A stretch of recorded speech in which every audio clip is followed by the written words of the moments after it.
Bonjour, je suis Denis Thuriot, je suis maire de Nevers, président de Nevers Agglomération et également conseiller régional en Bourgogne-Franche-Comté. Donc vous allez nous parler des villes médianes avec un regard de maire. Exactement, et de maire qui essaye de relancer sa ville moyenne avant et médiane aujourd'hui. Alors justement, une ville médiane, qu'est-ce que c'est? Alors dans mon esprit, une ville médiane, c'est une ville à taille humaine avant tout, et puis c'est un peu les villes de l'entre-deux, mais dans le bon sens du terme. Il y a, si on schématise les campagnes et puis les métropoles, les grandes villes, et entre deux, il y a toutes ces tranches de villes entre 15 000 et 100 000 habitants, qui ont été les grandes oubliées pendant 40 ans, auxquelles on se réintéresse maintenant, même avant d'ailleurs la suite de la crise du Covid.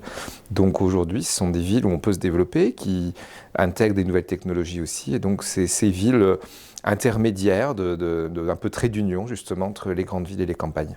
Vous dites ville médiane, vous ne dites pas ville moyenne, qui est une définition statistique, ni ville intermédiaire, qui est la définition européenne. Vous dites ville médiane, pourquoi? Parce que dans mon esprit, c'est venu assez naturellement. Et puis, je trouve que le mot médian a un aspect positif. Moyen, c'est scolaire. Ça fait ville moyenne, ça fait ni bonne ni mauvaise comme à l'école. Ville intermédiaire, je trouve que c'est très administratif comme terme. Ville médiane, je trouve ça un côté un petit peu plus sympathique. Et puis, c'est vraiment voilà, l'esprit trait d'union, de relier les territoires. Je rappelle aussi que dans ces villes médianes, il y a presque la moitié de la population française. Il y a plus d'habitants que dans toutes les métropoles françaises réunies. Donc, c'est temps de s'y intéresser. Pour définir les villes moyennes, hein, dans son esprit, médiane chez nous, l'écrivain Aurélien Bélanger, qui parle de sa ville de Laval, il en parle en ces thèmes, c'est une ville dont on connaît le nom, mais qu'on ne sait pas placer sur la carte. Vous êtes d'accord avec ça? C'est ce que je voudrais qu'il ne se passe plus, justement, et c'était le cas notamment pour Nevers. Moi, j'ai une autre définition, hein, Marguerite Duras, avec le film Hiroshima, mon amour, qui était tourné à Nevers, disait que Nevers, c'était une ville dont un enfant pouvait faire le tour. C'est peut-être ça l'idée, c'est-à-dire qu'il y a de la proximité, c'est pas trop grand, c'est pas non plus tout petit, où on peut pas avoir tous les services, et c'est normal. Donc c'est une ville où on trouve à proportion à peu près la même chose aujourd'hui que dans une grande ville. Il y a différents types de villes médianes. Certaines ont des atouts touristiques, d'autres des pôles de compétitivité. Enfin, chacune a sa spécificité. Qu'est-ce qu'elles ont en commun, en fait, ces villes? Elles ont en commun souvent un centre-ville qui était d'ailleurs souvent en difficulté dans la plupart, parce qu'on a privilégié des grandes zones périphériques qui sont là, on ne va pas les démolir, c'est aussi de l'emploi de l'économie. Mais aujourd'hui, il y a un regain d'intérêt, il y a des dispositifs, notamment de l'État, qu'Action Cœur de Ville. Donc il y a une bonne partie de ces villes qui essayent de redorer le cœur de ville. Après, il y a effectivement des richesses géographiques. Nous, on a par exemple la Loire, toutes les villes n'ont pas un fleuve, mais peuvent avoir d'autres choses. Et puis finalement, on se rend compte qu'elles ont souvent une richesse patrimoniale au niveau des bâtiments historiques, parce que ce sont des villes qui ont compté. Il y a parfois des diocèses, il y a parfois des cathédrales. Donc on peut recouper avec les villes cathédrales, qui sont beaucoup dans des villes médianes d'ailleurs. Il y en a dans des grandes villes aussi, mais on en retrouve pas mal. Donc voilà, je pense que c'est finalement, moi je le vois, je dirais pas que c'est une maquette d'une grande ville, mais vous voyez, c'est un petit peu en modèle réduit, une grande ville où on trouve à peu près tout, sauf qu'on n'a plus donné les moyens à ces villes, pour la plupart, d'entretenir ce qu'elles avaient, et puis elles ont souvent été en difficulté parce qu'on a re-régionalisé et remis dans les grands pôles régionaux beaucoup de choses à leur détriment. Est-ce que, comme point commun aussi, on peut citer un certain art de vivre, en fait, dans une ville médiane qui est commun à tous? Oui, ce qu'on peut appeler une qualité de vie aussi, mais si vous voulez, moi j'ai beaucoup connu mes prédécesseurs à Nevers qui vantaient la qualité de vie, mais pas l'activité. Et voilà, pour développer sa ville quand on est maire, et pour se développer soi-même par son épanouissement professionnel ou personnel, il faut avoir de l'activité. Donc c'est pour moi fournir la même possibilité de travailler, y compris aujourd'hui avec les nouveaux outils technologiques, y compris à l'international, y compris avec le télétravail. Donc ça c'est possible grâce au très haut débit, grâce à la 5G qui se déploie pour 25% dans les zones peu denses. Donc en fait, c'est proposer la même chose à une échelle raisonnable, de l'enseignement supérieur de proximité, pour lequel je me bats beaucoup aussi, et puis en même temps, pouvoir être dans les bois en 5 minutes, pouvoir aller d'un point A à un point B sans bouchon. Voilà, ça c'est des avantages qu'on propose, et finalement, je ne suis pas très objectif, mais on n'arrive pas beaucoup à trouver d'inconvénients, si ce n'est qu'il faut redonner voilà, parfois des services qui ont été enlevés raisonnablement là encore. Donc voilà, je pense que c'est des villes d'équilibre. Donc en fait, vous êtes d'accord avec certains qui disent que ces villes, c'est des synthèses des aspirations des gens et qu'elles combinent les avantages de la campagne sans le stress de la métropole? C'est un peu ça. Ouais, c'est une bonne formule, exactement. Et de la proximité des villes, de proximité de tout, du commerce, des services, de la campagne. Et puis, il y a des villes qui sont plus ou moins proches de grandes villes. Donc c'est vrai que par contre, le fonctionnement est différent si vous êtes dans un rayon proche d'une grande ville que si vous êtes, entre guillemets, la grande ville. Plus qu'un espace géographique, c'est aussi un imaginaire. Les villes médianes, elles sont dans la carte mentale des Français. C'est sur la route des vacances, ou c'est là où habitaient les grands-parents.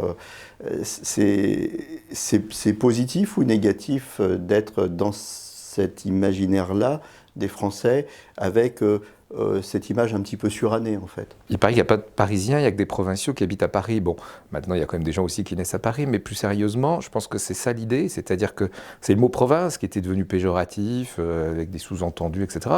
Moi, je suis très fier d'être un provincial, j'adore aller à Paris, j'adore en repartir aussi et retrouver un certain calme. Donc, oui, moi, je trouve que ce regard est assez juste, justement, de ville de province, avec une certaine tranquillité, mais il ne faut pas qu'il y ait trop de tranquillité, quoi. Et ça a été parfois le problème, y compris à Nevers, ou des villes où il ne se passait plus grand-chose, donc qui n'attiraient plus. Donc par contre, des villes, moi ça ne me dérange pas d'être qualifié de provincial, dans le bon sens du terme, parce que justement, voilà, on incarne une bonne partie de la France. Faut quand même, je le disais tout à l'heure, ça représente plus d'habitants même que dans les métropoles réunies. Et puis c'est le maillage. La France, c'est pas un très grand pays si on la compare à d'autres. Donc avoir vidé des vallées dans les montagnes, avoir vidé les campagnes où on trouvait 3 maisons sur 4 qui étaient vides, c'est pas bon pour un pays de ne pas mailler son territoire. Et aujourd'hui, notamment grâce aux nouvelles technologies, on arrive à remettre des gens qui cherchent dans l'immobilier à retaper, comme on dit chez nous, des vieilles bâtisses, voire des vieilles granges, voire des maisons de centre-ville qui n'intéressaient plus aujourd'hui, pour lesquelles les gens se battent. C'est intéressant et il y a enfin une prise de conscience que ces villes sont utiles et permettent d'avoir une activité professionnelle qui peut se développer tout autant que dans une grande ville et effectivement avoir des prix moins chers, pouvoir emmener ses enfants à l'école à pied à 5 minutes de chez soi. Voilà, ce sont des choses très pratico-pratiques mais qui présentent des avantages que les gens redécouvrent. Alors moi je ne les ai pas redécouverts parce que je les connaissais, mais tant mieux s'il y a des gens qui redécouvrent effectivement un aspect provincial de tranquillité relative tout en ayant une activité professionnelle qui puisse être dynamique. Ces villes médianes, à l'heure de la mondialisation, elles sont rassurantes, on est un peu dans un cocon. Oui, je pense qu'elles peuvent être rassurantes, elles incarnent moins de stress, elles permettent plus de, comme on le disait, c'est la force tranquille, pour reprendre une expression présidentielle. C'est des villes qui doivent se renforcer, et c'est ce que fait l'État en nous aidant, notamment par différents dispositifs. Et puis en même temps, si on veut se distinguer du stress des métropoles, il faut pouvoir garder aussi voilà, une forme de tranquillité apaisée, de prendre plaisir à s'y promener et à mettre en valeur ce qu'elle présente. Si on prend une ville comme Paris, la traversée à pied, je l'ai déjà fait, c'est très agréable, ça prend du temps. Une ville comme Nevers, vous allez d'un point A à un point B avec une distance très raisonnable. Donc, quelque part, ça incarne aussi peut-être un nouvel esprit de mieux respecter l'environnement. On a moins de problèmes, par exemple, de pollution de l'air, mais voilà, c'est possible aussi de faire sans doute plus de marche que dans des grandes villes où il faut systématiquement trouver un moyen de transport en commun ou individuel. On va parler de l'identité des villes médianes. Qu'est-ce qui fait l'identité d'une ville ? C'est son histoire qu'il faut mettre en valeur et la rappeler. Moi j'aime bien toujours une formule qui est connue, mais qui dit que pour savoir où on va, il faut savoir d'où l'on vient. Donc ça s'applique pareil pour redynamiser un territoire qui avait été un peu oublié, même à Nevers, à 2 petites heures de Paris quand tout va bien. Donc voilà, c'est principalement son histoire. D'ailleurs, quand on est visité, on est une ville touristique. Vous parliez des villes des vacances. Nevers était une ville fréquentée puisqu'elle était sur la Nationale 7. Donc c'était la ville où les gens faisaient étape. C'est moins vrai aujourd'hui puisqu'il y a les autoroutes qui présentent d'autres avantages, mais qui ont un peu aussi vidé les gens qui faisaient une pause, pas forcément des touristes purs et durs, mais les gens qui faisaient une pause. Donc aujourd'hui, il faut retrouver un moyen d'attirer. Il y a des gens qui ont le temps, il y a des gens qui prennent quelques jours de RTT, qui ont envie de visiter, il y a des gens retraités qui peuvent prendre de temps. Donc voilà, c'est s'intéresser finalement à réintéresser quelque part. Et donc voilà, c'est un peu un des objectifs qu'on peut porter en faisant mieux connaître notre ville. Et puis voilà, la France est aussi riche de spécialités culinaires, on en a tous, donc Nevers aussi et d'autres aussi. L'identité, elle est aussi liée à la fierté d'appartenir à une ville. C'est important d'être fier de sa ville. C'est essentiel. Et moi, je me suis présenté d'ailleurs en 2014 parce que je considérais qu'il n'était pas fait ce qu'il fallait pour redorer cette ville dont je suis natif. Et je me rendais compte que la plupart des habitants n'étaient plus fiers d'être là. Donc quand vous êtes plus fier d'être à un endroit, vous avez souvent une envie de partir. Et puis vous n'êtes plus l'ambassadeur de votre ville. Vous la dénigrez. Et j'ai entendu des Neversois dénigrer, ça fait mal d'entendre ça, de dénigrer sa ville auprès de ses amis, de sa famille. Comment voulez-vous après relayer une image positive? Donc, un de mes premiers objectifs, vous voyez, c'est pas forcément d'avoir reconstruit quelque chose ou rénové quelque chose, même si je l'ai fait aussi, mais c'est de redonner un sentiment d'être heureux d'habiter où l'on est, où l'on est dans les deux écritures, où l'on est né ou pas, d'ailleurs peu importe, on peut être aussi d'adoption, de cœur d'une ville. Mais par contre, certes, le maire est le premier ambassadeur avec les autres élus, mais les habitants le sont tout autant.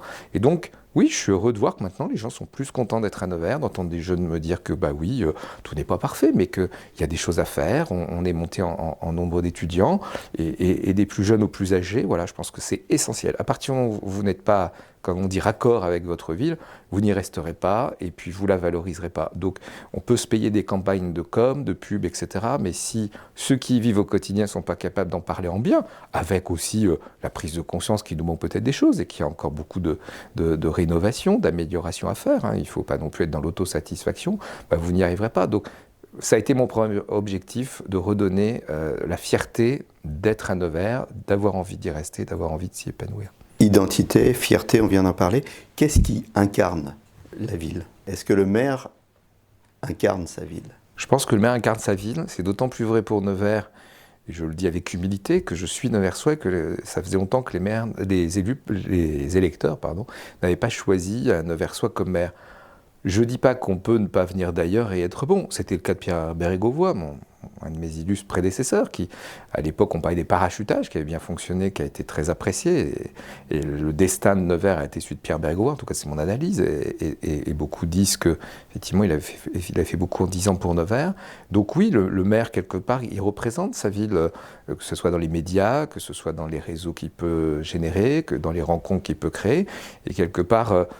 voilà, je le vois quand j'échange, on me qualifie plutôt dynamique, donc j'espère que je montre que Nevers est redevenu dynamique. Je serais autrement, peut-être par caractère, peut-être que les gens se diraient Nevers, c'est peut-être autrement. Donc oui, je pense que sans en porter trop sur les épaules, le maire est forcément la représentation de sa ville. En plus, c'est lui qui porte un programme.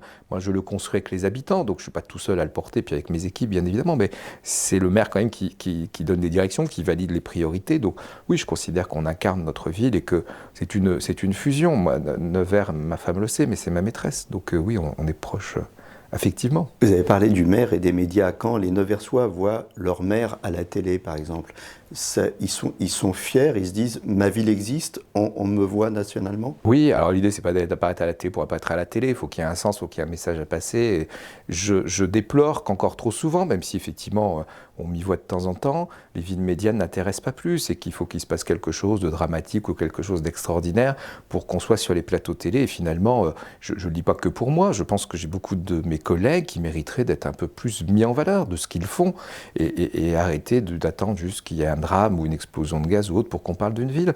Et on s'intéresse un peu toujours au même si on est objectif. Donc moi, je considérerais que ça serait intéressant que les médias aillent dans le sens du réintérêt de l'État et des habitants pour nos villes de province et qu'on leur donne un peu plus de place médiatiquement pour expliquer ce qui s'y passe, ce qui d'ailleurs contribuerait sans doute à mieux les faire connaître, parce qu'il y en a quand même beaucoup en France, beaucoup plus que des métropoles, mais la place dans les médias n'est pas proportionnelle au nombre de nos villes médianes, ça je le regrette. Mais oui, je le sais, et d'ailleurs, même quand les gens ne sont pas d'accord avec ce que je dis à la télé, au bout d'un moment, ils oublient et ils se disent oh, ce qui reste, c'est le maire est passé à la télé. Voilà. Et donc, je suis content quand j'entends la météo à Nevers. Aujourd'hui, c'est presque tous les jours sur certaines chaînes de radio ou de télévision. Et bien, rien que ça contribue à de la fierté parce qu'on parle de vous. Voilà. Et donc, bien sûr que c'est important. Après, il ne faut pas non plus courir après ça tous les jours parce que finalement, on finit peut-être par s'user. Mais je pense qu'effectivement, il y aurait besoin d'un meilleur éclairage pour nos villes et leurs maires. Ville et territoire. Historiquement, la France s'est structurée autour de ces villes médianes. Est-ce que c'est encore vrai aujourd'hui ? Ça redevient vrai, je pense que ça ne l'a plus été, qu'on a métropolisé. Et effectivement, à l'échelle de l'Europe, à l'échelle internationale, moi je ne veux pas un combat contre les métropoles, on en a besoin, mais on sait aussi que la qualité de vie, on parle beaucoup de pouvoir d'achat, le pouvoir d'achat dans une métropole, vous avez des gens qui gagnent bien leur vie, mais il ne leur reste pas grand-chose pour se faire plaisir, se faire des loisirs. Moi je le dis, et ayant des locaux à Paris, d'ailleurs que je prête gratuitement à toutes les entreprises de la Nièvre, aux étudiants, aux enseignants, et je fais de la promotion aussi dans ces locaux, quand quelqu'un hésite à venir à Nevers, je lui dis écoutez, à Nevers, c'est à peu près 40% de charges en moins à titre professionnel. C'est une maison avec jardin pour un 30 mètres carrés dans une métropole. Et puis, il vous en reste sûrement un peu plus à la fin du mois pour faire plus de choses qui souvent coûtent moins cher. Ça ne veut pas dire qu'il ne faut plus aller dans les métropoles et on ne peut pas tout présenter, nous, dans nos villes de province. Donc, il y a cet équilibre à trouver. Et je pense qu'effectivement, on a dit on met tout d'un côté et on n'a pas réparti. Et je pense qu'il y a eu sans doute beaucoup pour les métropoles. C'était peut-être nécessaire de les mettre à un niveau européen notamment ou international. Mais on l'a fait au détriment des autres. Et ça, il ne faut pas le faire au détriment des autres. Donc tant mieux qu'on en ait pris conscience. On ne rattrape jamais le temps perdu. Mais par contre, il ne faut pas en perdre d'autres.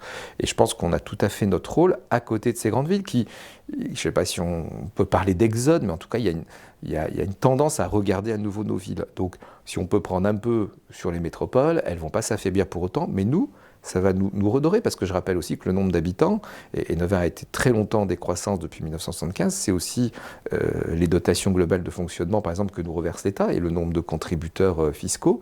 À partir du moment où vous avez des équipements d'une ville de 50 000 habitants, puis que vous tombez à 33 000, c'est très compliqué de pouvoir la rendre attractive, et on se mord la queue parce que du coup on ne peut plus faire ce qu'il faudrait faire pour attirer nos habitants et on est en plein déclin.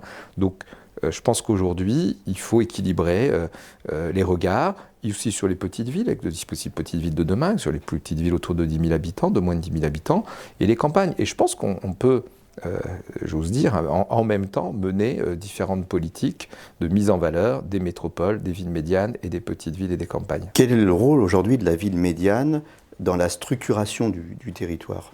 C'est un rôle de maillage et effectivement, à l'époque, je crois que c'était lié aussi aux possibilités de déplacement. Alors, on n'est plus autant des calèches ou à cheval, c'était les relais de poste, c'était les étapes. Et je le disais tout à l'heure, sur la Nationale 7, Nevers était ville-étape. Les voitures avaient moins d'autonomie, quoique maintenant, avec les électriques, on n'a pas forcément toujours des problèmes de grande autonomie. Mais c'était une étape naturelle quand on quittait, par exemple, la capitale. Souvent, on s'arrêtait vers Nevers ou dans d'autres villes, à Roanne ou dans d'autres villes sur la Nationale 7. Je prends cet exemple-là que je connais bien. Aujourd'hui, les problématiques de distance ne sont plus les mêmes. Donc, c'est comment réintéresser à se dire, je fais une pause ici ou je vais visiter ici. Et donc, c'est à nous de mettre en valeur. Et moi, je le dis toujours, et sans doute c'est vrai pour beaucoup de villes, on n'a pas plus que les autres, mais on n'a pas moins que les autres. Il faut réintéresser les Français à redécouvrir leur territoire. Donc, c'est un rôle de maillage, c'est un rôle d'irrigation, c'est un rôle aussi peut-être de mieux vivre et que certains, et je conçois que pendant des années, si on voulait exister dans des grands groupes ou autres, il fallait être en métropole. Aujourd'hui, c'est plus vrai. Et aujourd'hui, vous pouvez travailler pour un grand groupe, vous pouvez travailler à l'international, grâce notamment aux technologies et à Internet. Vous pouvez très facilement être à la campagne et faire la même chose. Donc aujourd'hui, c'est ça qui change. C'est plus la mobilité physique qui génère des arrêts ou pas dans des villes, c'est quelque part la mobilité des réseaux Internet qui s'ils ne sont pas bons, vous intéresserez pas, vous attirez pas de l'entreprise, ni des gens qui viennent télétravailler. S'ils sont bons, et la tendance qu'on voit, c'est que des gens commencent à passer en résidence secondaire qui vont peut-être devenir leur résidence principale s'ils voient qu'ils peuvent tout à fait travailler chez nous. La ville médiane, quand elle n'est pas à l'ombre d'une grande métropole, elle structure son territoire. Par contre, quand elle est à l'ombre d'une grande métropole, elle a du mal à exister. Ça dépend. Je prends l'exemple, par exemple, d'une ville, je parle avec son maire souvent, Bourg-en-Bresse, qui est suffisamment loin de Lyon pour exister par elle-même et suffisamment près pour en avoir des avantages. Et si je compare avec Nevers, c'est entre guillemets la grande ville. Et donc là, la problématique est différente et finalement, des villes qui sont relativement proches d'une grande ville s'en tirent souvent mieux parce que voilà, ça devient le lieu de vie et les gens vont travailler ailleurs. Nous, on ne peut pas dire qu'on est la grande ville sur ce plan structurel et en nombre d'habitants, mais tout est relatif et comme il n'y a pas grand-chose autour, on doit être la grande ville, donc on doit être particulièrement aidé pour incarner cela, parce que sinon c'est pas facile. Donc c'est très différent en fonction de l'histoire de la ville, en fonction de ce qui s'y est passé. Et là, je vais vous donner 2 points de comparaison que je connais, mais pour d'autres villes, c'est peut-être différent. Mais je pense pas qu'être pas très loin d'une grande ville, ça soit un problème. Le modèle métropolitain aujourd'hui, est-ce qu'il est plus fragile que celui de la ville médiane finalement, et paradoxalement? Un Français sur 2 qui est en métropole aura envie d'aller habiter ailleurs. Entre l'envie et le fait de réaliser, il y a toujours une marge. Donc c'est comment inciter à le faire. Encore une fois, moi mon intention, c'est pas de vider Paris, hein, mais aujourd'hui, on sait très bien que les gens s'entassent, qu'il y a des conditions de vie, de logement qui sont quand même pas très favorables, et que nous, en entraînant une politique de rénovation, qu'elle soit publique et qui entraîne par un effet de transmission aussi le patrimoine privé à se rénover, ça peut être une chance pour des gens qui sont pas très heureux dans des grandes villes, qui sont en stress, qui divorcent peut-être plus que les autres. Alors, moi, je suis avocat, ça me dérange pas quand on divorce, mais c'est toujours triste quand même. Mais plus sérieusement, voilà, je pense qu'on peut dire aux gens, vous pouvez faire la même chose que vous faites en métropole, vous pourrez peut-être mieux le faire. Et je pense qu'ils l'ont parfois testé pendant le confinement. Il faut toujours tirer le positif du négatif. Mais c'est à eux de s'en rendre compte. Et donc, entre l'envie et franchir le pas, c'est à nous d'intéresser en mettant des dispositifs. Moi, c'est ce que j'ai fait à Nevers, par exemple, avec Queen, des dispositifs d'accompagnement et de découverte sans frais du territoire. Voilà. Venez nous découvrir, ça ne vous coûte rien. Ça ne vous plaît pas, vous repartez. Et on va faire tout pour que ça vous plaise et vous resterez. Repenser son territoire. Alors, on entend souvent cette expression, elle est à la mode. Comment on définit un territoire aujourd'hui à l'heure du numérique? Justement, alors, le numérique a l'avantage de réduire, voire d'annihiler les distances. Et ce que certains pensaient ne pouvoir faire que dans des très grandes villes aujourd'hui, s'aperçoivent que, oui, on a l'électricité dans nos villes depuis longtemps, on a l'eau courante et on a aussi Internet. Et par contre, il faut accélérer le développement du très haut débit. Il y a du retard, il faut être franc aussi par rapport à cela. Et puis moi, j'ai fortement pesé pour qu'il y ait un déploiement de la 5G dans nos territoires peu denses, parce qu'au départ, c'était réservé aux grandes villes. C'est vrai que la 4G va saturer en premier dans des grandes villes, pas chez nous, mais on sait très bien que la 5G permet de nouveaux usages dans l'agriculture, dans la médecine, et notamment pour la télémédecine. Je le vois à Nevers, l'analyse des AVC, par exemple, se fait à distance depuis le CHU de Dijon, parce qu'on n'a pas un service de neurologie développé. Donc, évidemment, toutes ces technologies-là où on gagne du temps, on sauve des vies et on soigne mieux. Donc ce sont des exemples, il y en aurait d'autres dans l'industrie. Pour commander sur la Redoute, je ne suis pas sûr qu'on ait besoin de 5G, mais je prends toujours cet exemple-là. Mais vraiment, pour développer une activité professionnelle, c'est important qu'on soit au même niveau que les autres, à proportion, j'insiste bien là-dessus. Et donc, voilà, ces nouvelles technologies, annihilant les distances, nous donnent une chance de retrouver des gens qui viennent travailler, qui viennent apporter une plus-value économique. Et il n'y a pas que l'argent qui compte, mais c'est important aussi que les gens puissent gagner leur vie en venant chez nous. Et donc, quand on fait la différence entre ce qu'on paye et ce qu'on gagne, en général, il n'en reste plus chez nous dans les métropoles. Donc, ce territoire à l'ère du numérique, en fait, il y a ce territoire géographique dans lequel on habite, mais le territoire des services, qui est beaucoup plus large que le territoire géographique, parce qu'il y a le numérique, justement, c'est ça? Oui, finalement, c'est un territoire augmenté. C'est une forme de territoire augmenté grâce aux nouvelles technologies. Et moi, ça ne me dérange pas, par exemple, à Nevers, d'être le très grand Paris et considérer qu'on n'est pas très loin, à condition que les infrastructures routières et ferroviaires s'améliorent. Et c'est le cas, je pense qu'on a mangé notre pain noir. Mais aujourd'hui, être capable de proposer par ces technologies la même chose qu'à Paris, sans problématique de distance, c'est une chance, c'est un atout que je mets en avant.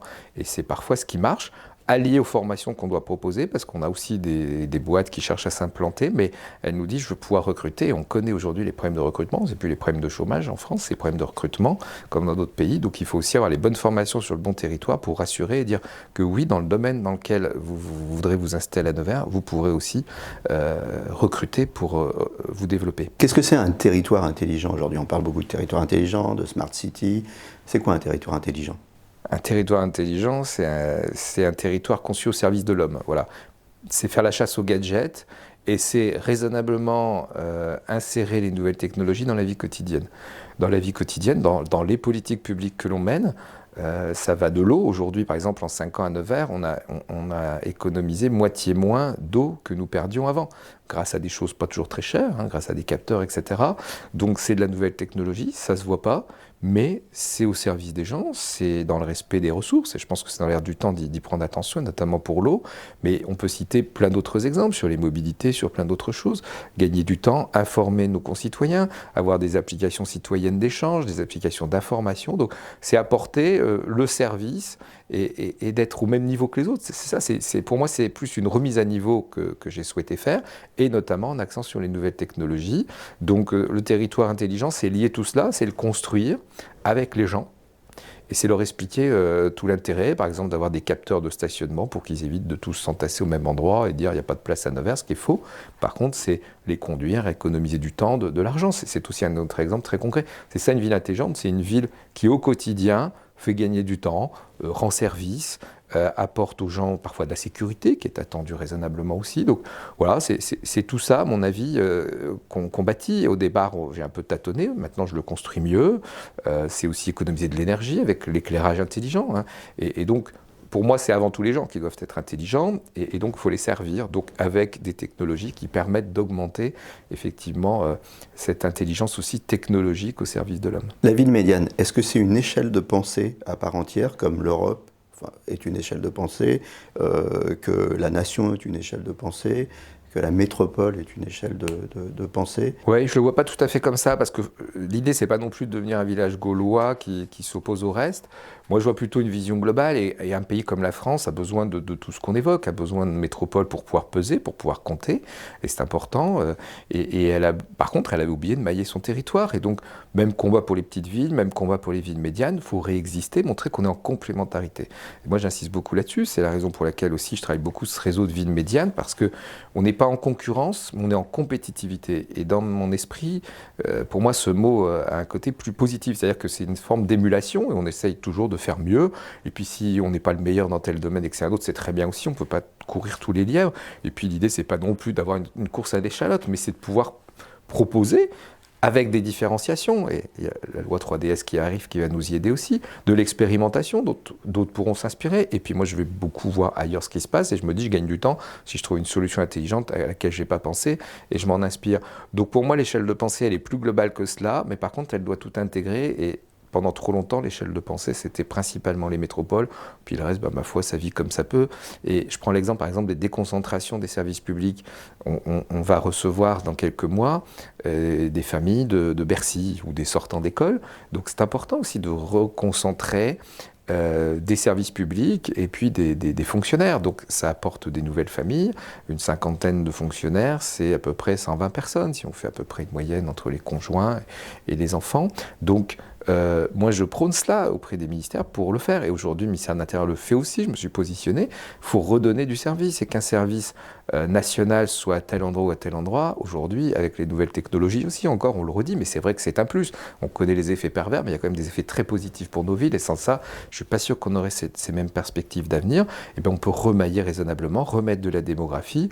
Et puis donc, un pays... Pour moi, un pays qui est fort, c'est un pays qui n'oublie aucun de ses territoires. Et on a la chance d'avoir une grande richesse en France, de culinaire, on le disait, viticole, de fromage. Mais pour que ça fonctionne, il faut aussi qu'il y ait des gens qui restent à les produire. Et pour qu'ils restent à les produire, il faut de l'économie autour. Donc c'est ça que je trouve intéressant. C'est un beau challenge. Et peut-être que je suis naïvement trop confiant pour l'avenir, mais en tout cas, moi, j'y crois. On a parlé de la ville et du territoire. Maintenant, on va parler du métabolisme de la ville. Si on compare la ville à un organisme vivant, un métabolisme. Alors, l'IoT, l'Internet des objets, est au chevet de la ville pour monitorer son activité, son trafic, ses besoins, sa consommation énergétique, ses rejets, sa délinquance, sa biodiversité. C'est quoi l'utilité concrète de ces différents tableaux de bord? Est-ce que vous en servez au quotidien et est-ce qu'on a des exemples concrets à donner? Oui, si on prend un peu l'image du métabolisme, c'est un peu la tête et les jambes quelque part, hein. On parle d'intelligence artificielle et c'est elle qui aide beaucoup. Après, il ne faut pas qu'elle prenne la main sur l'intelligence humaine, mais au contraire, elle doit être au service. Et moi, j'utilise parfois une formule, vaut mieux l'intelligence artificielle qu'être artificiellement intelligent. Donc, je pense qu'on peut trouver cet équilibre entre ce que l'homme continue à maîtriser les choses, mais par contre se servent de l'intelligence artificielle, par exemple, sur la pénibilité. Moi, je le vois, j'ai investi, par exemple, pour les agents de propreté, dans des dispositifs qui leur permettent de gagner du temps, qui leur évitent... on sait qu'il y a beaucoup d'arrêts maladie ou de maladies professionnelles à ce titre, donc c'est aussi aider dans le fonctionnement sans remplacer. Donc être au service d'eux, je pense que c'est le rôle des élus, mais c'est aussi le rôle des technologies. Et puis les gens, parce que... voilà, pour qu'une ville marche bien, et je reprends cette image, eh bien, il faut qu'elle puisse justement proposer des choses qui soient adaptées au XXIe siècle, à leur temps. Et donc, c'est le cas, effectivement, avec ce que vous évoquiez sur l'IoT, tout ce qui est connecté. On sait aujourd'hui, par exemple, que si on connecte toutes les voitures entre elles, théoriquement, il n'y a plus d'accident, donc il y a 0 mort sur la route, sauf un accident technologique, ce qui peut encore arriver dans ce qui est testé en ce moment, on le sait. Donc, il n'y a pas de panacée, rien n'est parfait, même en technologie. je dirais c'est presque rassurant que la technologie ait aussi quelques failles comme l'être humain. Après, si on compte trop dessus, on voit qu'effectivement, ça peut parfois être trompeur. Mais je pense quand même que c'est du plus. Aujourd'hui, il y a une attente sur la sécurité. Moi, je ne porte pas une politique sécuritaire, mais la sécurité de nos concitoyens, on la leur doit. Et c'est le rôle des maires d'assurer la tranquillité d'une ville. Donc aujourd'hui, grâce à de la vidéoprotection, grâce à des centres de pilotage, on peut tout à fait gérer les choses, calmer le jeu quand il le faut, interpeller quand il le faut aussi. Donc si on prend cet exemple-là, c'est du plus. J'ai pris la mobilité tout à l'heure, j'ai pris les réseaux, il y a l'énergie.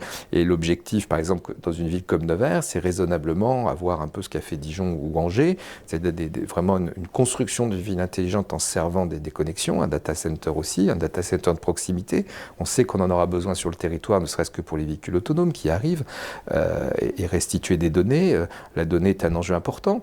Et je souhaite, par exemple, que les collectivités restent maîtres de leurs données. Je pense que c'est aussi une des garanties qu'on doit proposer parce que ça fait peur et on sait qu'aujourd'hui beaucoup de gens donnent leurs données. D'ailleurs, quand on voit ce qu'il y a sur les réseaux, si on leur demandait en direct, ils ne vous répondraient pas la moitié de ce qu'ils mettent, mais ça c'est autre chose. Mais en même temps, quand vous leur dites on va gérer les données, ça leur fait peur, même s'ils se dévoilent très facilement. Donc il y a une espèce de paradoxe. Mais la donnée pour nous est importante et évidemment c'est lié aussi au développement de l'IoT. Donc il faut à la fois qu'elle nous serve et il faut à la fois garantir le respect des libertés individuelles. On va continuer sur le métabolisme de la ville. C'est quoi les défis majeurs pour améliorer le métabolisme de la ville? C'est l'eau, l'énergie, l'artificialisation des sols, pollution de l'air, valorisation des déchets. C'est un peu tout ça, même si les problématiques, encore une fois, sont très différentes. Et je vous le dis, dans nos villes de province, la pollution de l'air, aujourd'hui, ce n'est pas véritablement un sujet. Il faut être franc, et ceux qui le disent se trompent. Après, il ne faut pas y être attentif et que les choses peuvent évoluer. C'est vrai que l'industrie, aujourd'hui, n'a plus la même image et les industriels sont eux-mêmes très contraints pour respecter l'environnement. Donc, on n'a pas forcément ces problématiques-là. Après... je reprends un peu vos termes, c'est l'irrigation de tout ça quelque part. Et irriguer, c'est effectivement l'eau, c'est le développement des zones agricoles de façon raisonnée, c'est le photovoltaïque qui s'invite aussi dans la discussion. Est-ce qu'il faut en mettre sur les zones agricoles? Est-ce que ça empêche les cultures? Certaines cultures qui sont possibles en dessous. C'est un vrai débat qui partage les agriculteurs eux-mêmes, qui partage les élus, parce que on sait parfois que certaines productions agricoles, et moi je le vois dans l'agglomération de Nevers, il y a la ville-centre, mais il y a aussi des zones rurales. Pour certains jeunes agriculteurs qui veulent s'implanter, ça peut être des revenus supplémentaires qui leur permettent d'équilibrer une activité agricole dont on sait que parfois que les ressources ne sont pas mirobolantes. Donc voilà, c'est comment concilier tout ça. La loi zéro artificialisation fait peur. En même temps, si on veut protéger nos campagnes, elle est importante. C'est vrai que quelque part... les enjeux ne sont pas les mêmes quand tout est saturé que dans des grandes zones où finalement il n'y a pas grand-chose.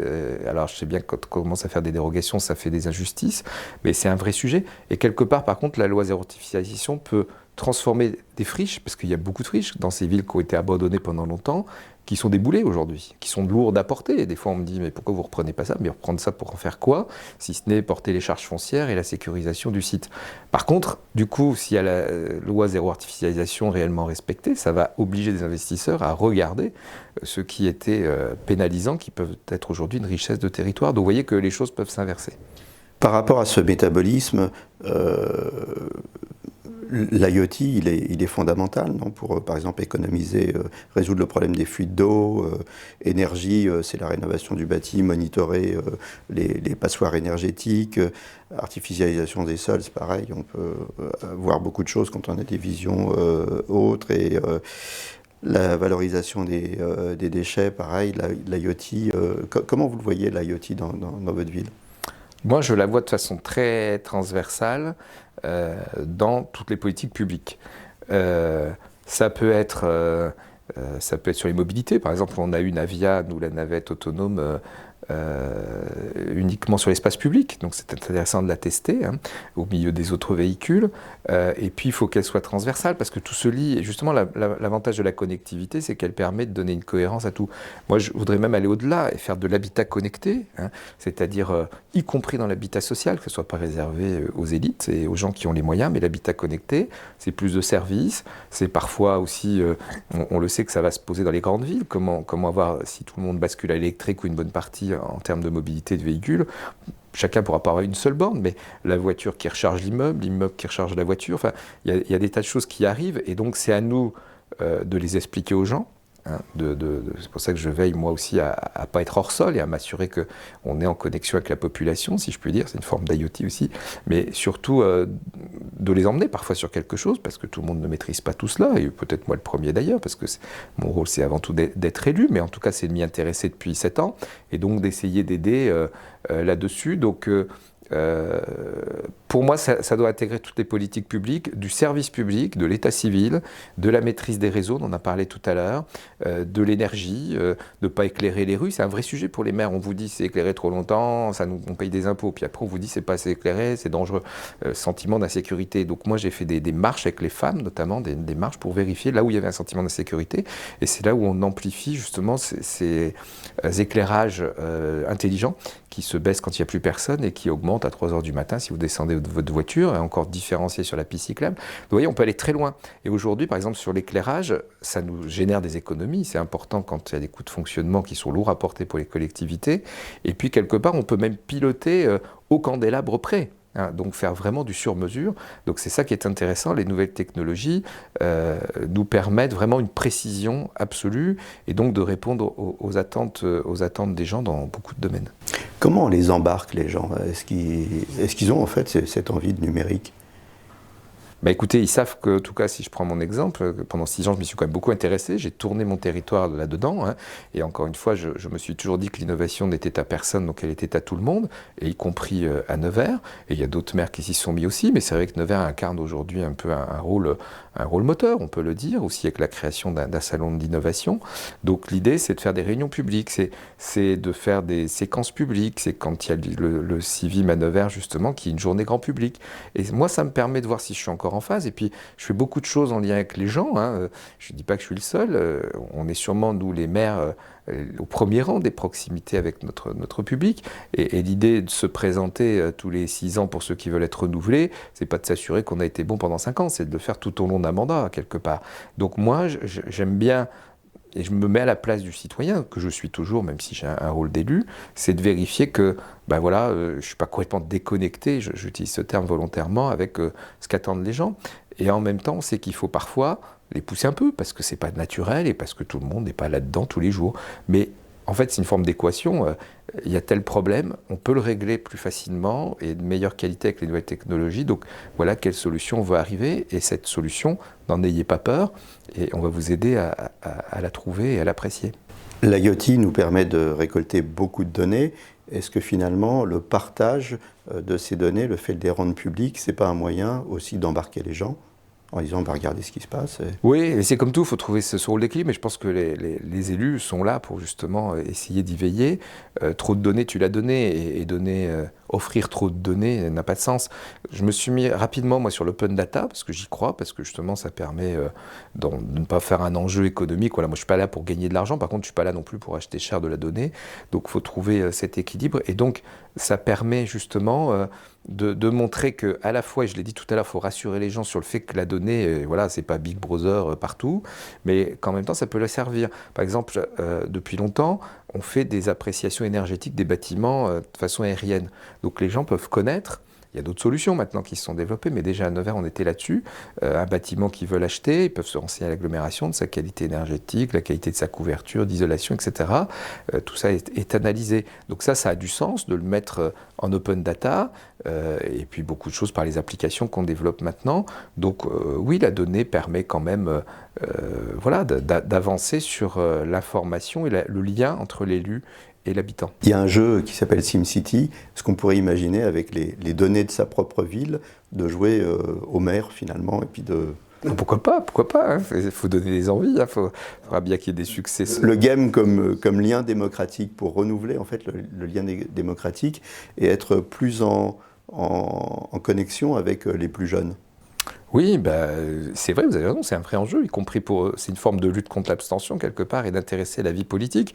Moi, je fais des choses très, très physiques, si je puis dire. Par exemple, une journée en mer, MAIRE, ça permet à quelqu'un de passer une journée avec moi et de voir ce que c'est que le rôle d'élu.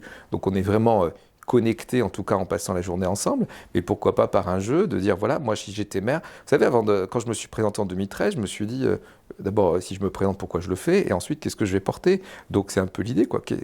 Qu'est-ce que je ferais si demain je suis maire? Voilà, comment je modifierais les choses, s'il y a lieu de les modifier, oui. Donc bien sûr, il faut que ça soit un jeu.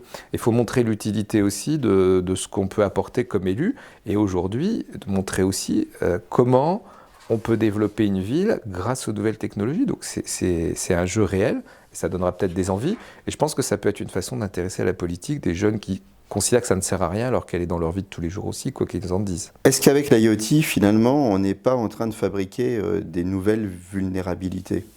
Puisqu'on pilote tout, je pense par exemple au circuit d'eau qui est piloté à distance, on va piloter l'énergie à distance.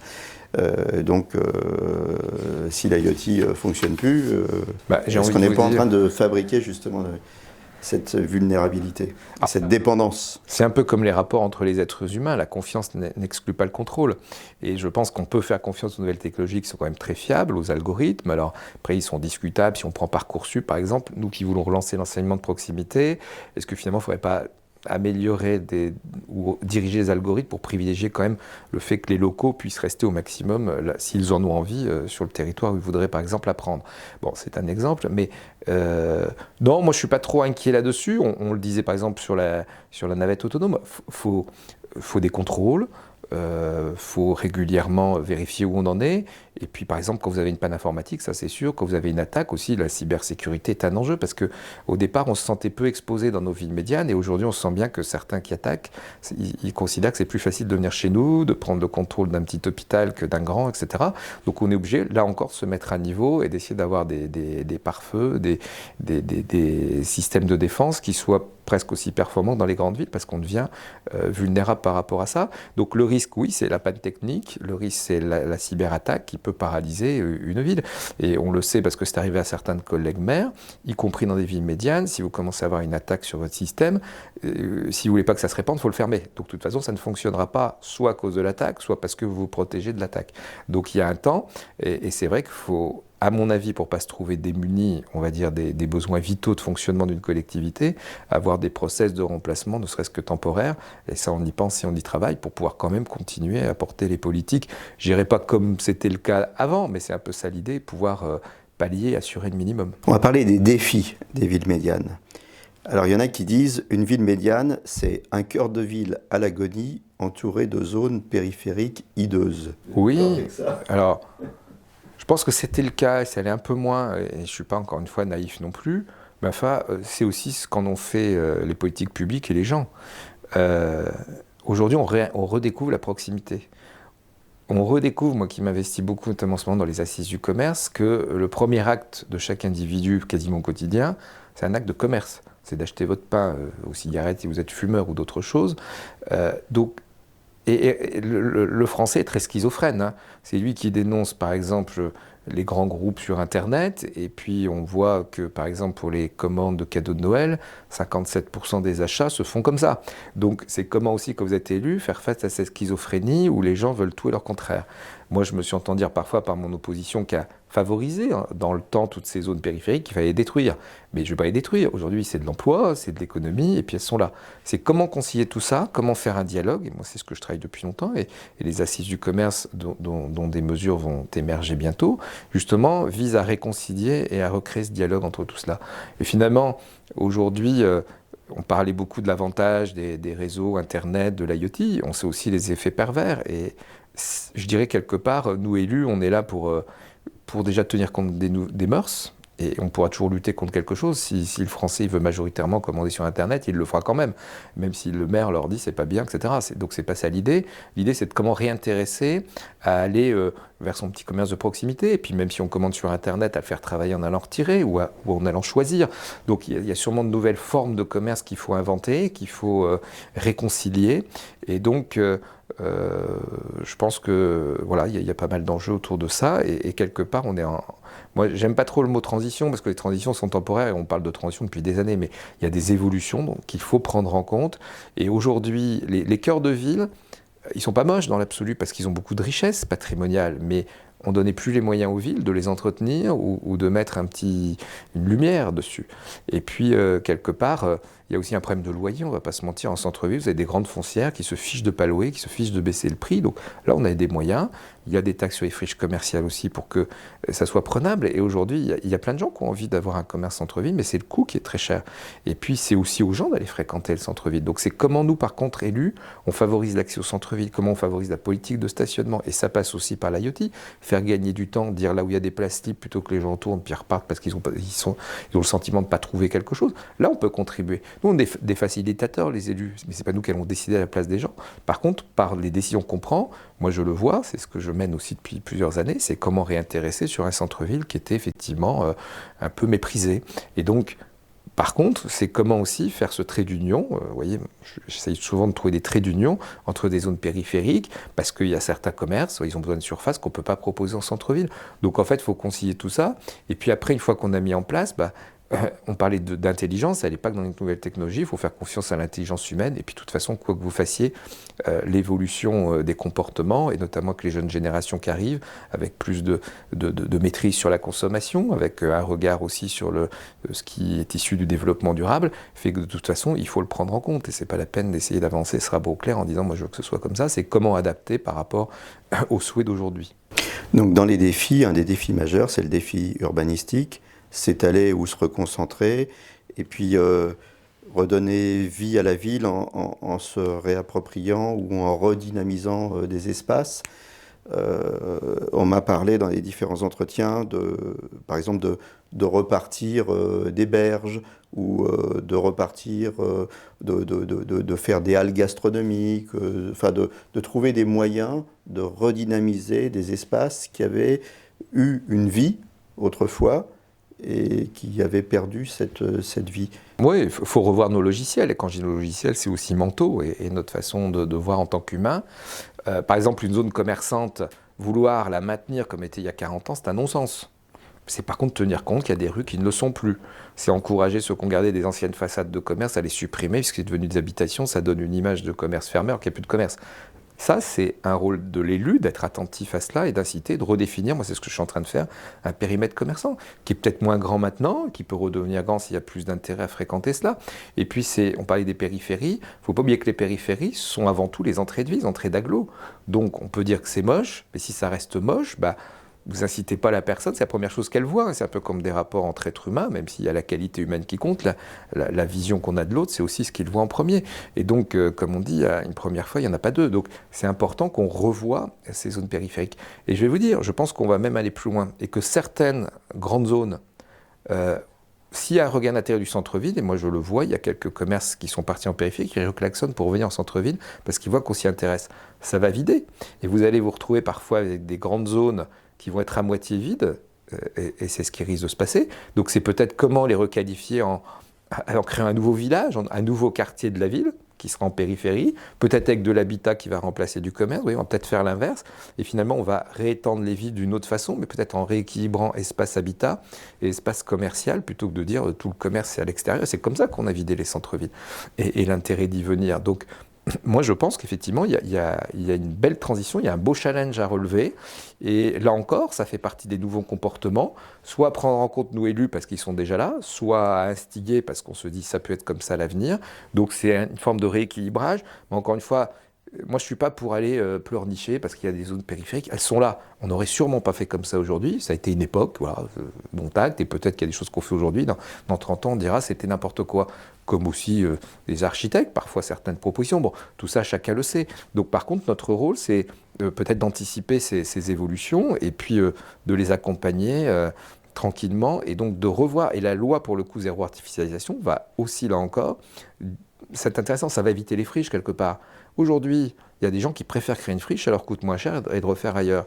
Demain, quelque part, c'est une proposition qu'on peut faire aussi, obliger à se réintéresser à sa friche avant de partir, ou de trouver une solution avec les élus avant de partir, ça évitera les friches. Ou alors au contraire, quelqu'un qui n'arrivera pas à faire quelque chose qu'il tient à faire dans telle ville en extérieur, puisqu'il ne pourra pas utiliser du foncier, va se dire, tiens, là-dessus, j'y vais. Et c'est pour ça que je vous disais tout à l'heure, les friches d'aujourd'hui ou de demain seront peut-être des gros atouts pour nos villes.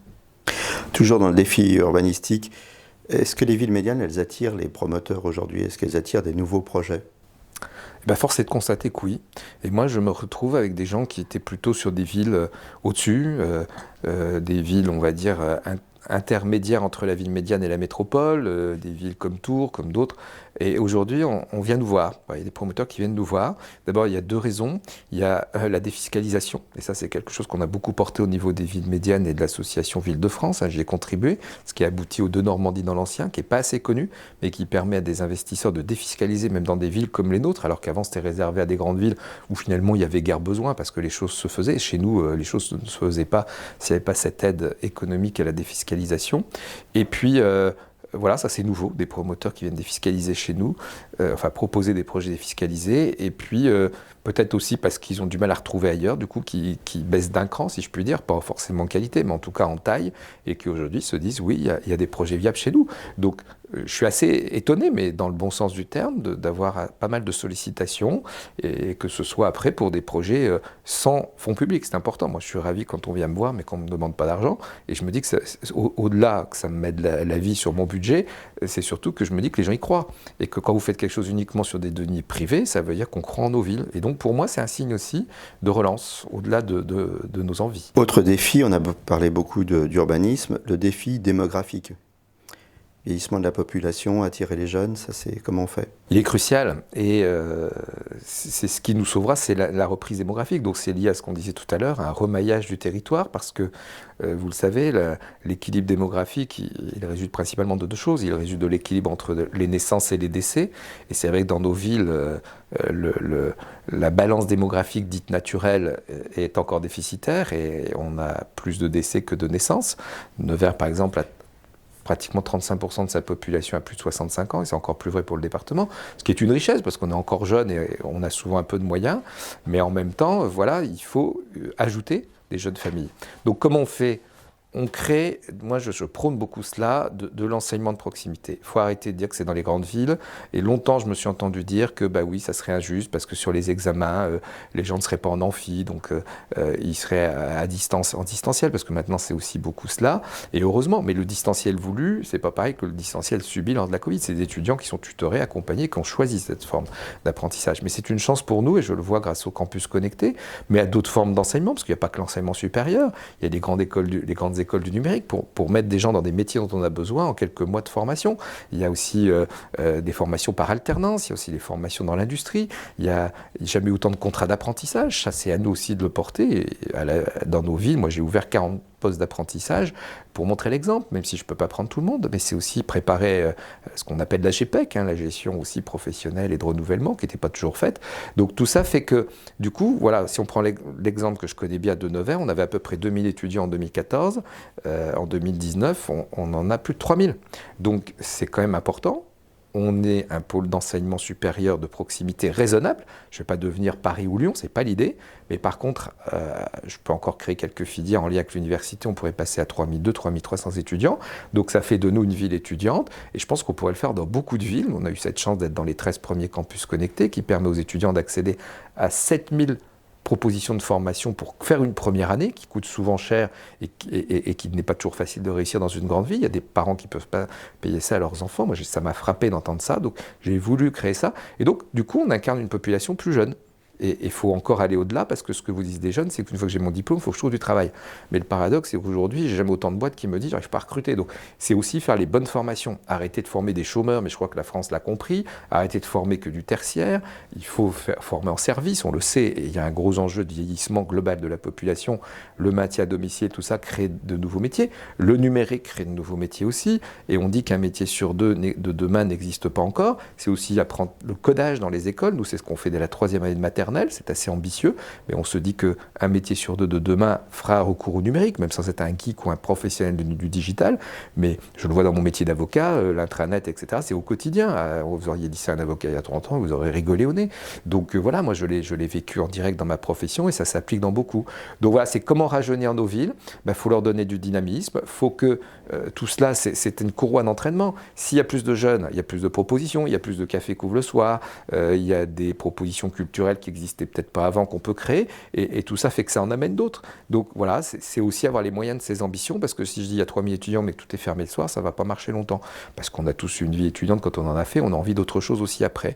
Les équipements sportifs, les mettre à niveau, donc vous voyez, c'est moteur, et pour moi c'est pour ça qu'on a vraiment une vision globale et de coordination de tout cela. Donc, mais si on avait continué à se casser la figure en termes démographiques comme on le fait depuis 1975, on n'a pas d'avenir. Une ville voilà, c'est une hémorragie démographique, ça ne peut pas se faire. Peut pas se faire.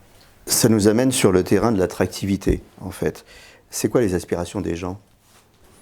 Alors moi, ce mot attractivité, ça m'a toujours fait sourire, parce que tout le monde veut être attractif, tout le monde veut être séduisant, c'est ça l'idée, mais qu'est-ce qu'il y a derrière? Voilà, s'il n'y a qu'un mot, ça n'a pas d'importance, et ça ne marche pas. Vous avez raison, c'est qu'est-ce qu'attendent les gens de nous, qu'est-ce qu'attendent les gens d'un territoire.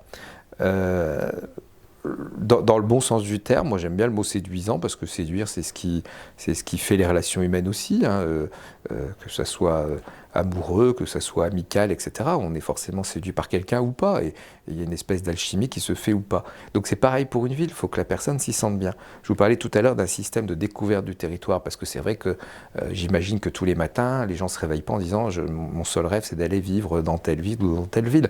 C'est comment dire, c'est possible de le faire. C'est possible de le faire, et voilà comment on va vous garantir une découverte, on va vous accompagner, on ne va pas vous laisser tout seul, on va vous montrer que c'est tout à fait possible que vous développiez votre vie personnelle et professionnelle chez nous. Donc c'est redonner des réflexes qui étaient perdus, parce que les gens pensaient que pour avoir un avenir professionnel, des revenus supérieurs, il fallait être dans des grandes villes.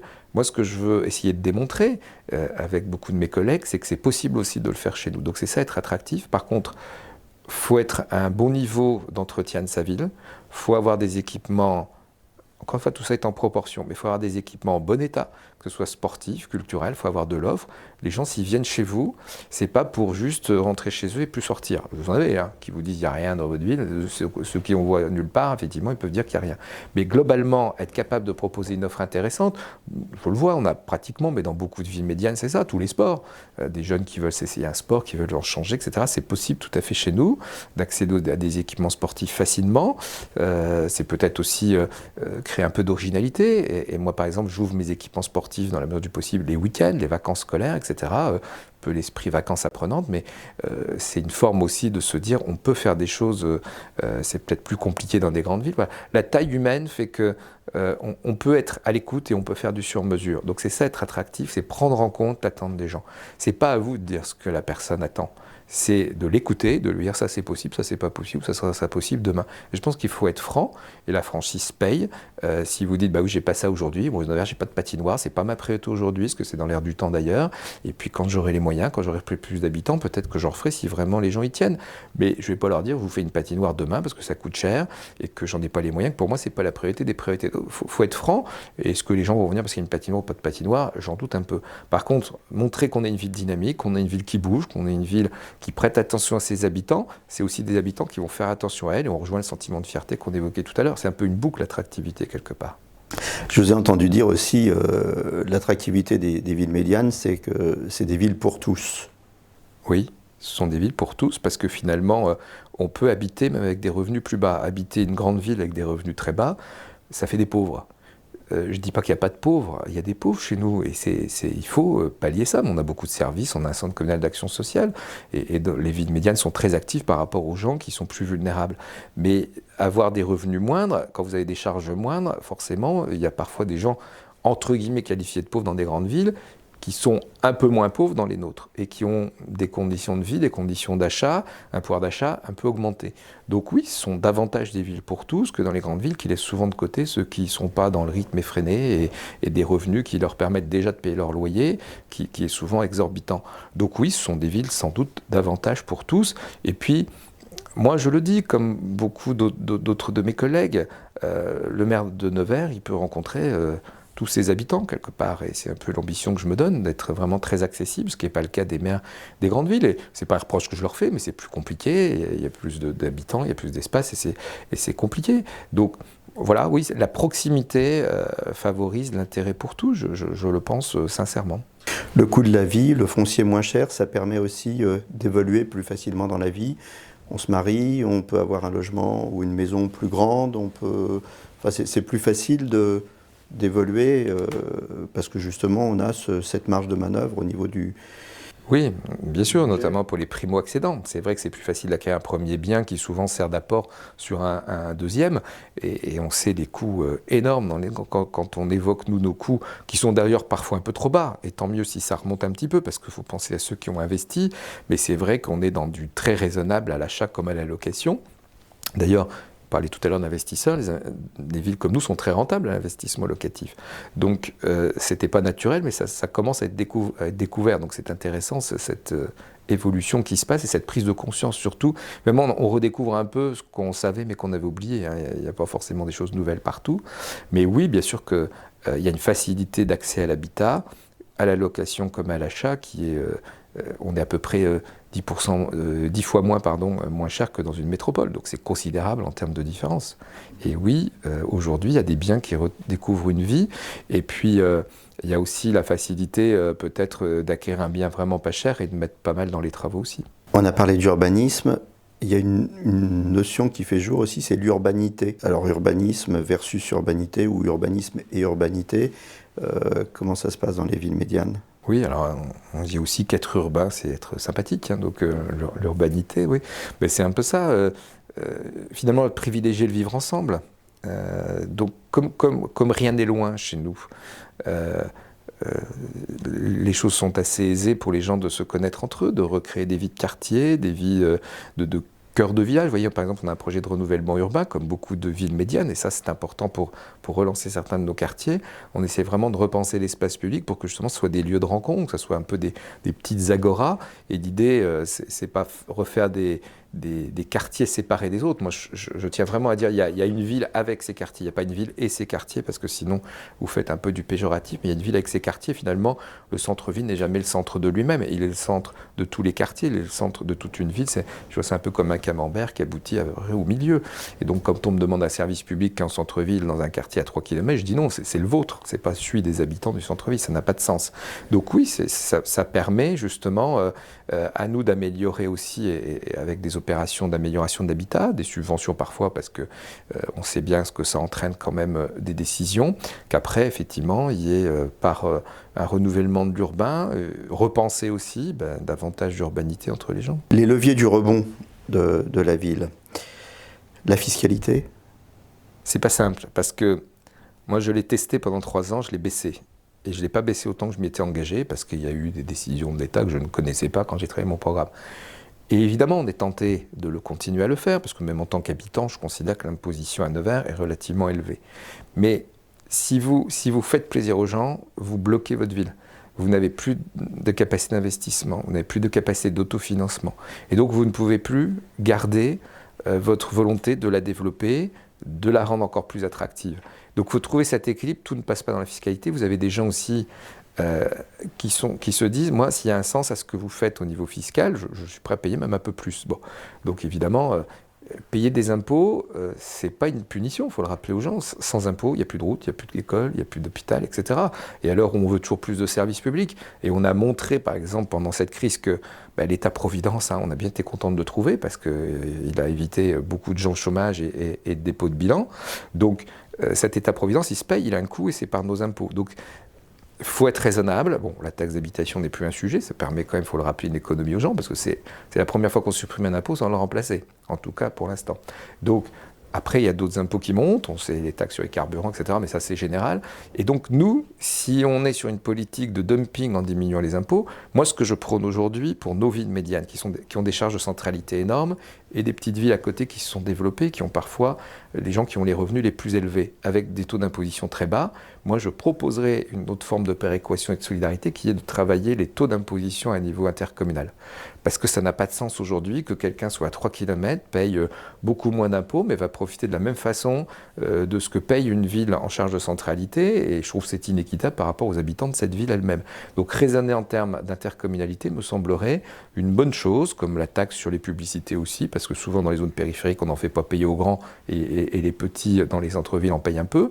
Donc voilà, c'est recréer une forme d'équité par une réflexion, de dire voilà, c'est des villes pas chères où il n'y a pas d'impôts, c'est se condamner. Donc Voilà, je ne vais pas vous dire je vais augmenter 10 fois les impôts, ce n'est pas le but non plus, mais c'est de trouver un équilibre avec l'imposition nécessaire pour permettre ce développement.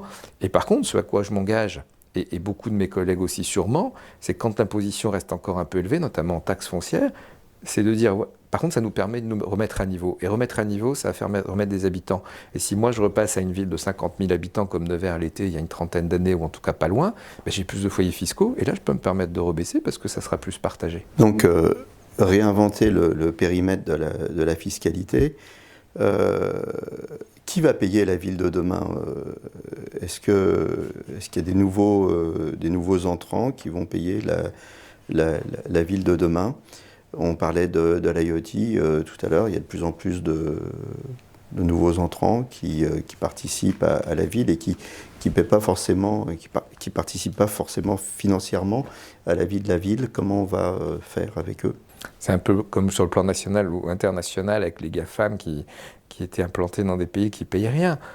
Bon, moi je pense qu'il faut que tout le monde paye et qu'il ne faut pas faire de différence entre ceux qui sont là et ceux qui arrivent. Par contre, il faut qu'il y ait une équité. Et puis oui, par contre, il y a de nouveaux acteurs économiques qui passent un peu à travers les trous et qui doivent être aussi contributeurs. Il n'y a pas de raison. Quand on a une activité de production économique et des recettes, on doit aussi contribuer comme les autres. C'est ça qui donne un sentiment d'inéquité par rapport notamment à ceux qui ont des commerces plus physiques et qui peinent un peu et qui ont ce ressenti que c'est deux poids, deux mesures. Et ça, il n'y a rien de pire en politique, avec un P majuscule, que de donner le sentiment qu'on crée des injustices. Donc moi, je suis pour que tout le monde contribue à la mesure de ses moyens à la vie, qu'elle soit fiscale, qu'elle soit de participative, qu'elle soit de développement. Et donc oui, je pense que ça peut être aussi une forme de ressource. Créer un data center va créer de l'économie. Un data center de proximité, c'est une richesse, c'est un bien qui s'amortit, mais c'est aussi de nouveaux usages. Et il faudra peut-être qu'il y ait effectivement une contribution. Collecter les données, c'est une chose. Avoir un retour sur ces données qu'on rend aux gens, c'en est une autre. Et il y en a une troisième qui, effectivement, peut-être générer de nouvelles ressources. Donc il y a sûrement des choses à inventer. Est-ce qu'on doit définir un socle d'équipements et de services qui serait financé par l'État, qui serait un socle commun pour les villes médianes, et puis le reste, chacun se débrouille en fonction de son dynamisme et de sa créativité. Mais est-ce qu'on doit avoir un socle commun minimum? C'est un peu ce qui se réfléchit, c'est-à-dire avoir une attention particulière sur nos villes de relance, avoir accès à titre prioritaire, par exemple à la DSIL, la dotation sur l'investissement local. C'est le principe de cœur de ville, c'est pas forcément de l'argent en plus, mais c'est de faciliter l'accès à l'argent de l'État pour relancer nos villes, parce qu'on a considéré qu'elles étaient en situation de fragilité. Et donc quelque chose de fragile, il faut en prendre soin, il faut l'aider davantage. Si vous aidez de la même façon des collectivités fragiles que celles qui vont bien, jamais vous les remettrez à niveau, parce qu'elles ne rattraperont pas. Donc oui, il faut mettre un peu le paquet sur nos territoires, parce que c'est plus compliqué en termes démographiques, on l'a vu, et j'espère que ça sera faux. Et le jour où c'est faux, et le jour où on a repris de la démographie, il n'y a plus besoin, et ça peut peut-être concerner après d'autres territoires plus fragiles. Alors après, vous savez, les maires sont des gens libres. Ils aiment bien aussi avoir une certaine liberté dans l'évolution de leur ville. Mais quelque part, peut-être que ça rassurerait, même encouragerait la façon de se présenter. Parce qu'aujourd'hui, je dirais, c'est ça le temps pour être élu. J'imagine qu'il y a eu des meilleures périodes. Aujourd'hui, être maire, c'est se creuser les cheveux pour équilibrer un budget, pour faire face à la crise, pour faire face aux attentes des gens qui sont de plus en plus exigeants. Je pense qu'il y a eu des périodes meilleures, où on dormait mieux. Bon, alors l'idée, c'est pas de plus dormir du tout, parce que sinon on va intéresser personne à faire de la politique un jour. Mais peut-être qu'effectivement, ça peut être une bonne suggestion d'avoir un socle rassurant, disant l'État met le paquet. Je parlais des friches tout à l'heure. Moi, j'ai une suggestion à faire aussi, c'est que souvent, ce qui fait capoter la reprise d'une friche, c'est le coût du désamiantage ou de la dépollution éventuelle. Donc peut-être un engagement de l'État, c'est un peu ce qui se passe avec le fonds friche, mais le fonds friche, il est lié à la crise sanitaire, donc il ne durera pas forcément. Mais c'est peut-être avoir un système qui le remplace pour dire, allez, l'État fait un effort, on contribue au désamiantage, à des pollutions, donc l'investisseur retrouve son équilibre économique, et quand il n'y a plus de friche, on supprime ça, et puis après chacun de se débrouiller. Donc oui, il faut des gestes particuliers, on voit qu'on a été capable de le faire, et donc ça doit être possible de le poursuivre ou de le cibler sur certaines choses, et en tout cas, nous aider raisonnablement. Moi je ne suis pas là à pleurnicher, à nous de nous débrouiller aussi, mais c'est vrai qu'un coup de main de l'État sur des projets, c'est aussi de l'emploi, c'est aussi du retour d'imposition pour l'État lui-même, donc quelque part il n'est pas forcément perdant. On a parlé de la fiscalité comme une des clés essentielles dans le rebond. L'innovation. Ville médiane, c'est des terres d'innovation ou pas? C'est plus facile d'innover en ville médiane? Pour moi, oui, mais je ne dis pas que c'est le cas pour tous les villes médianes. Ça dépend des priorités qu'elles choisissent, et puis ça dépendait de leur état. Il y a des villes médianes qui vont très bien parce qu'elles sont à proximité de grandes villes, elles en ont des retombées, etc. Mais ce n'est pas le cas de toutes. Et puis c'est une question d'appétence, et là pour le coup, il faut aussi garder des spécificités liées aux personnalités des maires, aux centres d'intérêt. Les enjeux ne sont pas les mêmes forcément à tel endroit que par rapport à tel autre. Moi, j'ai fait ce choix de l'innovation, je l'ai dit tout à l'heure, j'ai même co-créé avec le Québec le CIVIM, le Sommet international d'innovation en ville médiane, avec les encouragements du président de la République, Emmanuel Macron, qui assure le haut patronage. Pourquoi ? Parce que, d'abord, moi, c'était un besoin économique que je trouve une autre filière. Voilà, le charolais, c'est très bien, mais ça n'a pas suffi pour développer la Nièvre. Le bois, c'est très bien, l'automobile, mais voilà. Et puis, je me dis que ça correspond à mon état d'esprit. Je ne suis pas une formation d'informaticien à la base, hein, mais voilà, aujourd'hui, je voyais bien que les nouvelles technologies, elles allaient prendre le pas, qu'elles allaient dans nos vies quotidiennes, dans nos vies professionnelles. Et donc, au départ, mon état d'esprit, c'était de dire à Nevers, le numérique, c'est capital. Et à terme, de dire que Nevers est devenue une des capitales, parce qu'encore une fois, je n'ai pas la prétention de tout mieux faire que les autres, mais une des capitales du numérique, et qui compte par des réseaux internationaux, par des réseaux nationaux, et je le vois, je suis de plus en plus sollicité par mon investissement aussi comme dans Ville-de-France, où je préside le groupe de travail numérique, etc. Donc ça veut dire que quand on s'intéresse à un sujet, moi je suis convaincu de ça, on peut très bien, même sans être sa connaissance de base, devenir, pas un spécialiste, ça serait exagéré, mais en tout cas quelqu'un qui a une appétence, qui s'y intéresse, et donc qui le porte. Et aujourd'hui, je suis très heureux parce que Nevers commence à être reconnu, voilà, raisonnablement dans ce qu'elle porte sur l'innovation et la construction de la ville intelligente à mon échelle. Il n'y a pas tant de villes que ça qui s'y mettent. Il y a des villes en retard. Il y a des villes aussi qui n'arrivent pas à avoir de majorité des élus pour se dire on met tant de centaines de milliers d'euros, de millions d'euros, parfois dans le développement des nouvelles technologies, parce que pour certains, c'est du gadget. Donc voilà, c'est tout un contexte politique aussi qui vous permet de développer l'innovation ou pas. Je pense qu'il y a un état d'esprit, ça c'est clair, du maire ou du président de l'intercommunalité, parce que souvent ça passe par là. Et puis après, est-ce que ces équipes le suivent ou pas là-dessus? Moi, c'est vrai que je me suis entouré aussi de sachants, comme on dit, de gens plus compétents qui m'ont aidé à porter ça. Et aujourd'hui, je ne me vois pas revenir en arrière. Et l'idée, c'est aussi, et c'est le but de certaines réunions que je fais, c'est déjà de croiser avec le développement durable. Parce qu'aujourd'hui, il n'y a pas de développement durable sans nouvelles technologies. Ceux qui portent ces espèces d'opposition se trompent et font de la démagogie. Donc ça, c'est une première chose. Et puis, c'est d'emmener ceux qui n'ont pas pris cette route-là.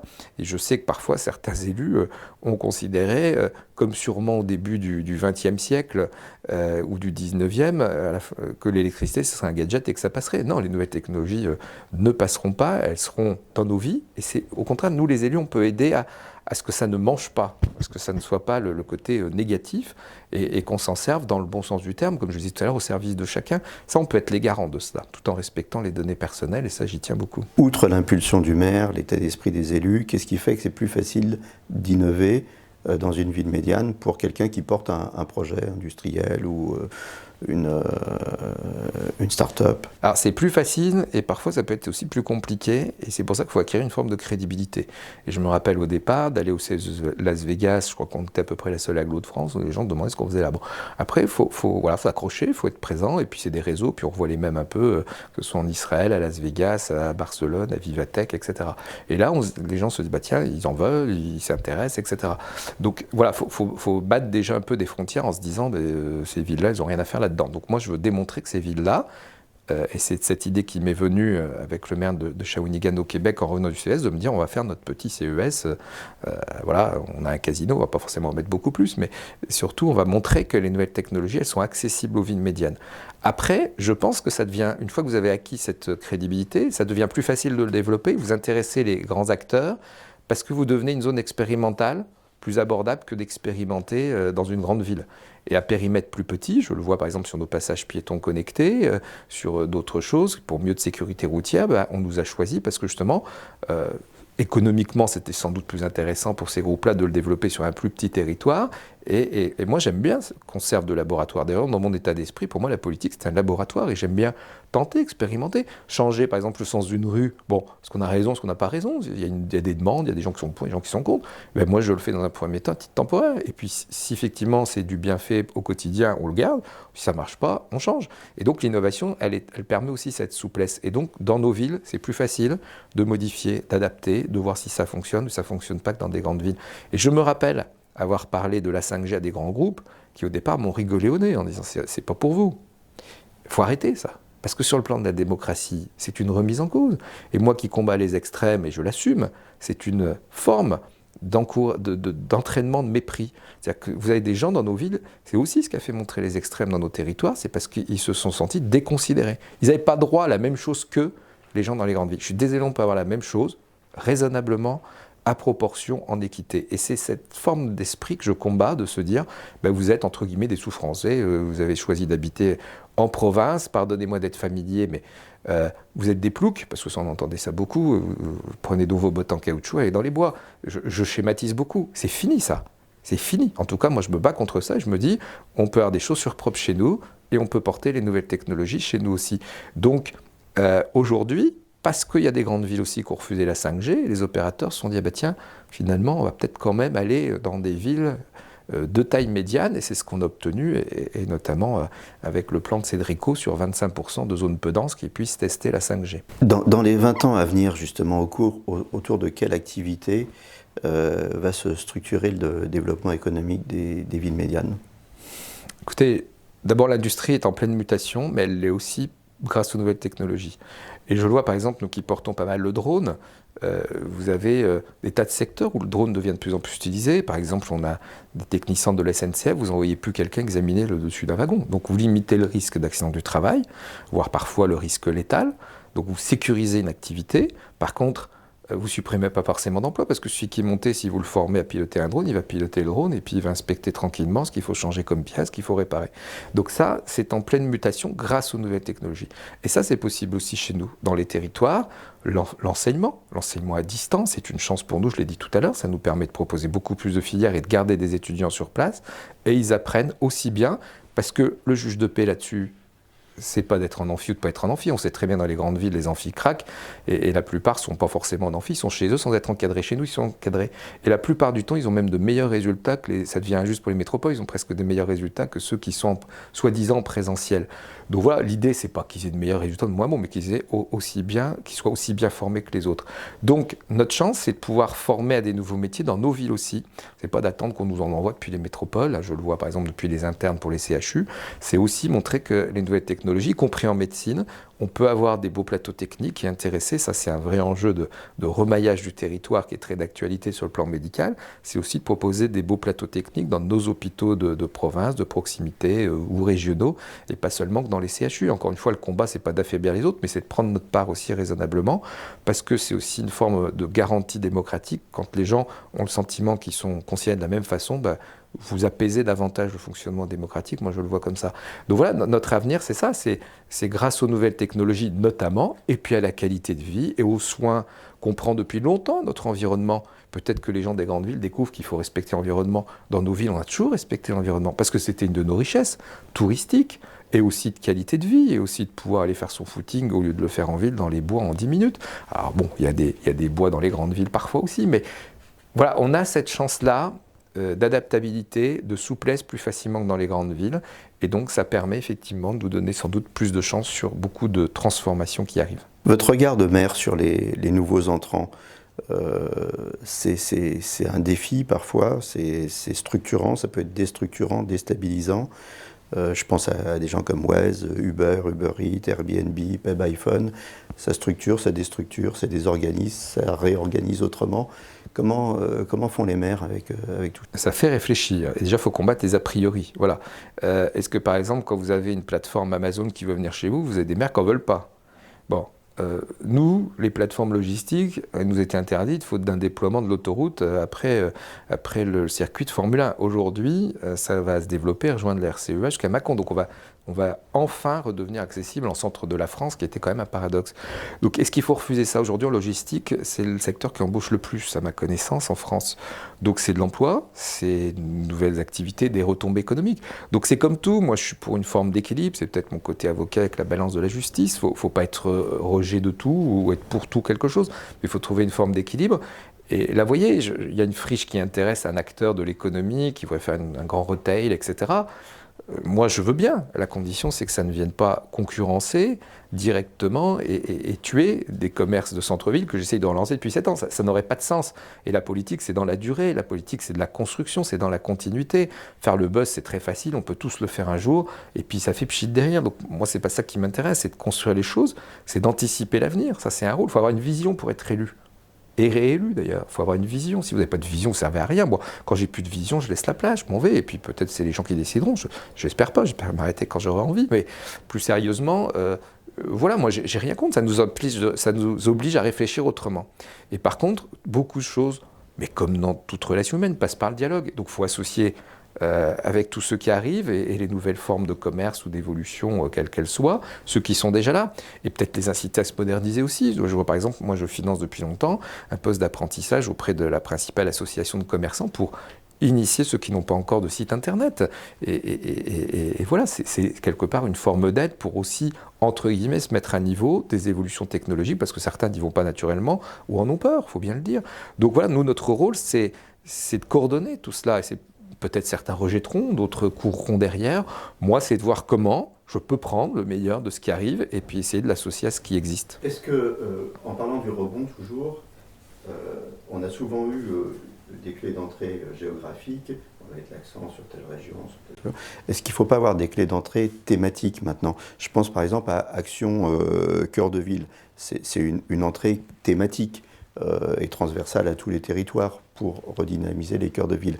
Est-ce que ce n'est pas une des pistes à explorer pour beaucoup d'autres choses, des clés d'entrée thématiques pour aider les territoires à se relancer? Si, sûrement. Il y a aussi territoire d'industrie qui est à croiser. Tout le monde ne l'est pas, mais c'est vrai que ça aide à relancer l'industrie, à travailler en binôme. Et d'ailleurs, je pense que c'est une bonne façon d'inspirer d'autres formes de politique publique. Travailler en binôme avec les professionnels, être attentif aux besoins des industriels, plutôt que de se dire ils ont besoin de ça, je vais le faire sans en être certain. Donc, cette façon de travailler, de dialoguer avec la société civile me semble essentielle.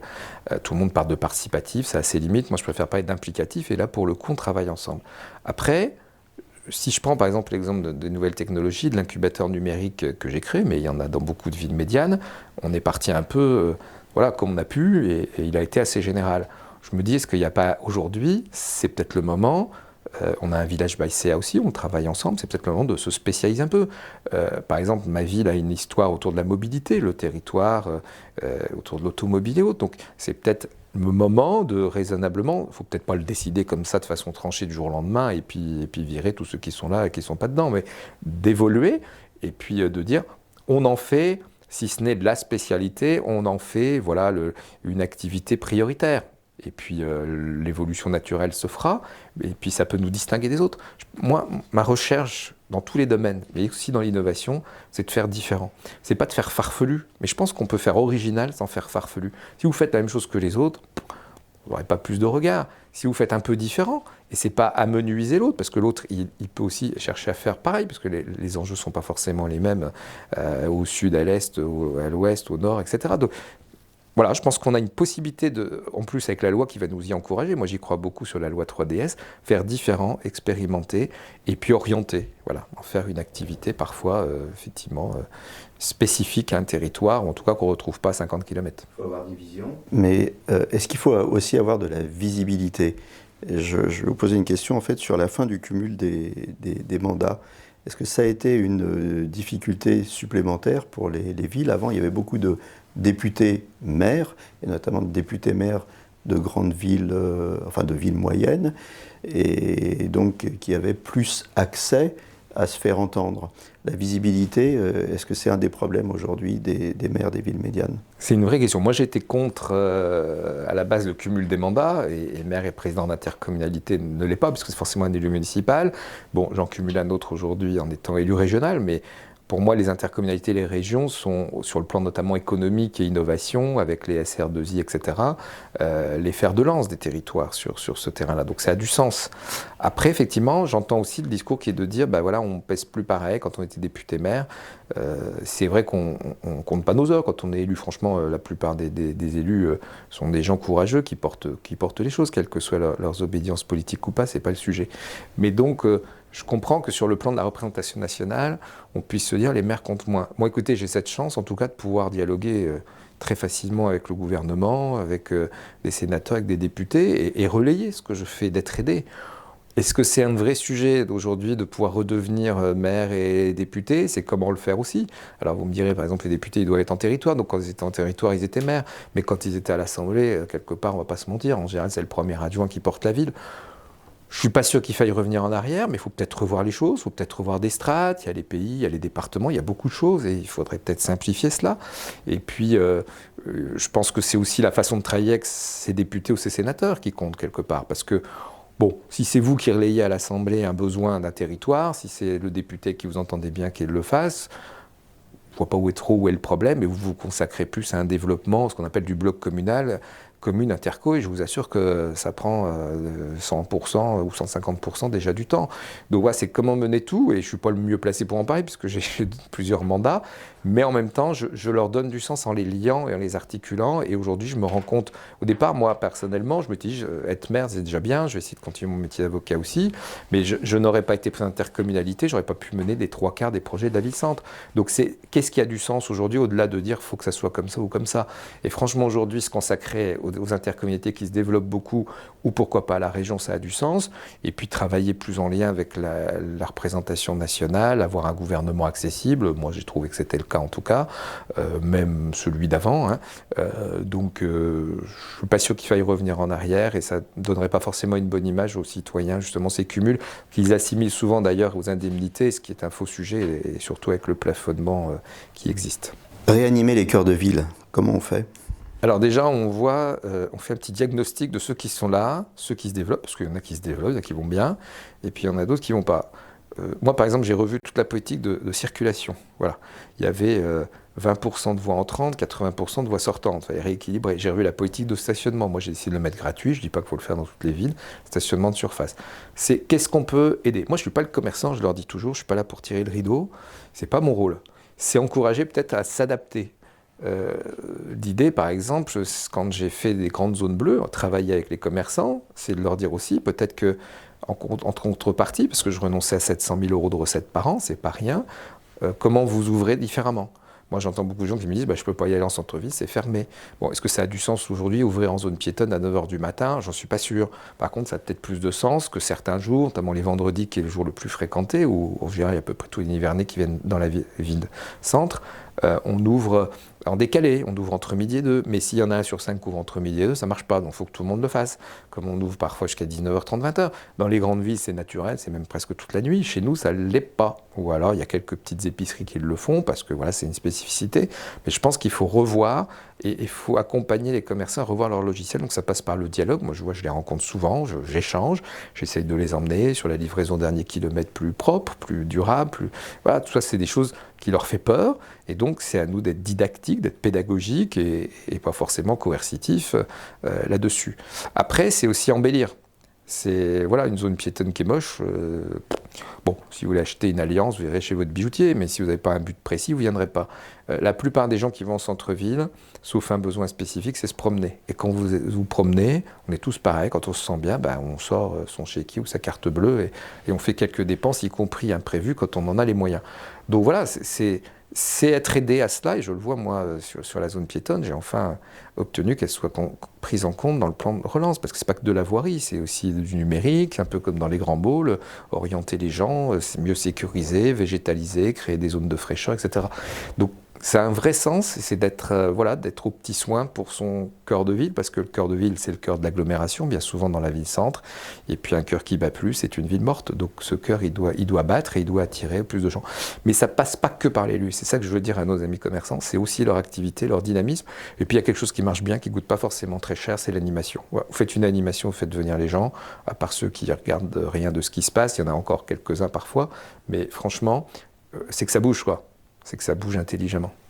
Alors justement, il faut, si je comprends bien, il faut transformer les espaces de vente et en faire des espaces de vie en centre-ville. Alors il y a quelques exemples. Les pharmaciens, par exemple, pourraient devenir des espaces de santé de proximité, les librairies, des espaces d'accès à la culture, à travers des animations. Est-ce que c'est des pistes à explorer pour faire finalement que on recrée une appétence à revenir au centre-ville par rapport au côté pratique de la périurbanité. Il ne faut pas oublier que 62% des gens aujourd'hui font leurs courses en périurbanité, parce que c'est pratique. Et parce qu'ils ne payent pas le stationnement. Sauf que moi, par exemple, j'ai essayé de ne pas le faire payer, donc je remets à égalité le centre-ville et la périphérie. Vous voyez, je ne vous dis pas que c'est miraculeux et que ça marche, mais ça fait revenir du monde qui venait plus en centre-ville, y compris des jeunes qui considèrent qu'ils n'ont pas payé le stationnement. C'est un effort que je fais, mais je considère que c'est un investissement si ça marche. Donc voilà, c'est vrai que, oui, vous avez raison, il faut sûrement revoir, je disais revoir les logiciels, c'est revoir la façon de faire et revoir ce à quoi est destinée telle chose. Effectivement, le pharmacien, est-ce que c'est juste une vente de médicaments, des préparations qui fait de moins en moins, ou est-ce que c'est un lieu d'accès à la santé, parfois des cabines de télémédecine quand il manque des médecins, pour qu'il y ait un minimum d'encadrement. Ça peut être tout à fait ça, vous avez raison, et même, et il y a... Et là, le rôle des élus, il est capital, il est moteur. Oui, oui. Soit vous avez des commerçants hyper dynamiques qui sont toujours dans l'évolution, et il y en a, hein, et puis vous travaillez, croisez les projets avec eux, ça peut être aussi avec les consulaires, les chambres consulaires aussi, et les chambres des métiers qui peuvent être... moi je travaille par exemple sur rapprocher tout le monde, par exemple sur une SIC, une société de coopération, pour qu'on définisse tous ensemble une politique d'aide, d'appui à l'animation commerciale. Mais effectivement, comme je le disais tout à l'heure sur les périmètres commerçants qui sont plus les mêmes d'il y a 40 ans, la façon de faire le commerce peut plus être la même. Ça peut être des zones de retrait, ça peut être des zones davantage d'accès, vous disiez, à la culture, ça peut être au sport, ça peut être s'initier à un sport dans un magasin de sport, voilà. Et en même temps, il ne faut pas affaiblir non plus les salles de sport ou les clubs de sport. Donc oui, c'est toujours une question d'équilibre et d'être raisonnable.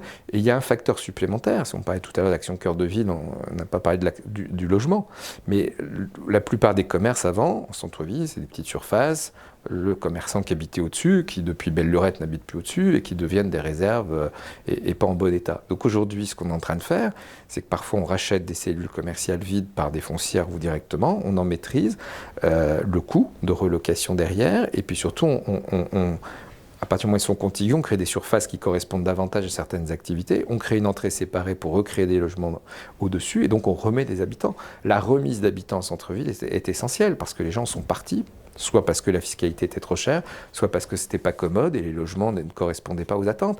Aujourd'hui, c'est un gros enjeu de repeupler les centres-villes. Parce que quelqu'un qui habite au-dessus d'un commerce ou en pleine zone commerciale, son premier réflexe, il va pas aller d'être à l'autre bout de la ville.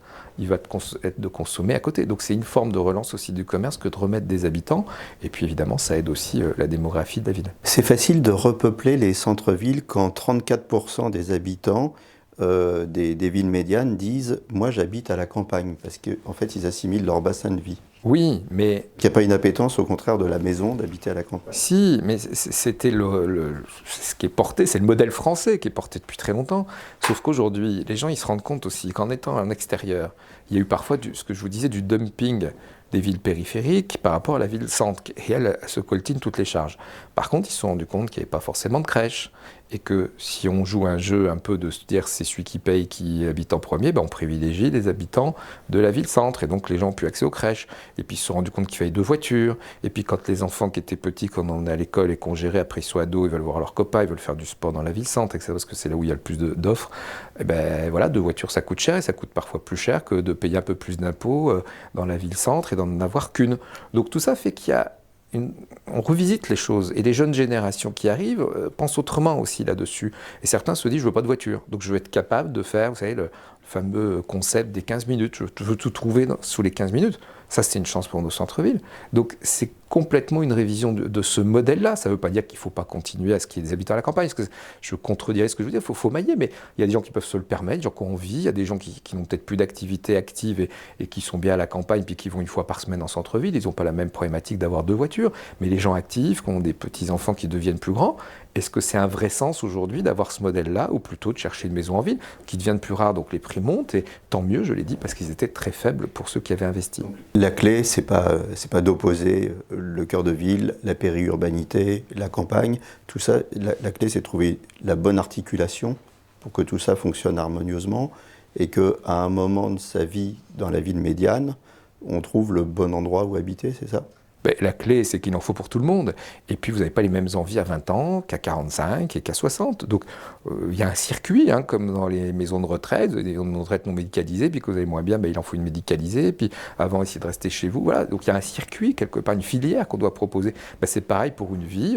Quand on est en couple sans enfant, on peut habiter un petit logement en centre-ville. Puis après, si on avait envie de terrain, effectivement, c'est plus compliqué, on va en extérieur.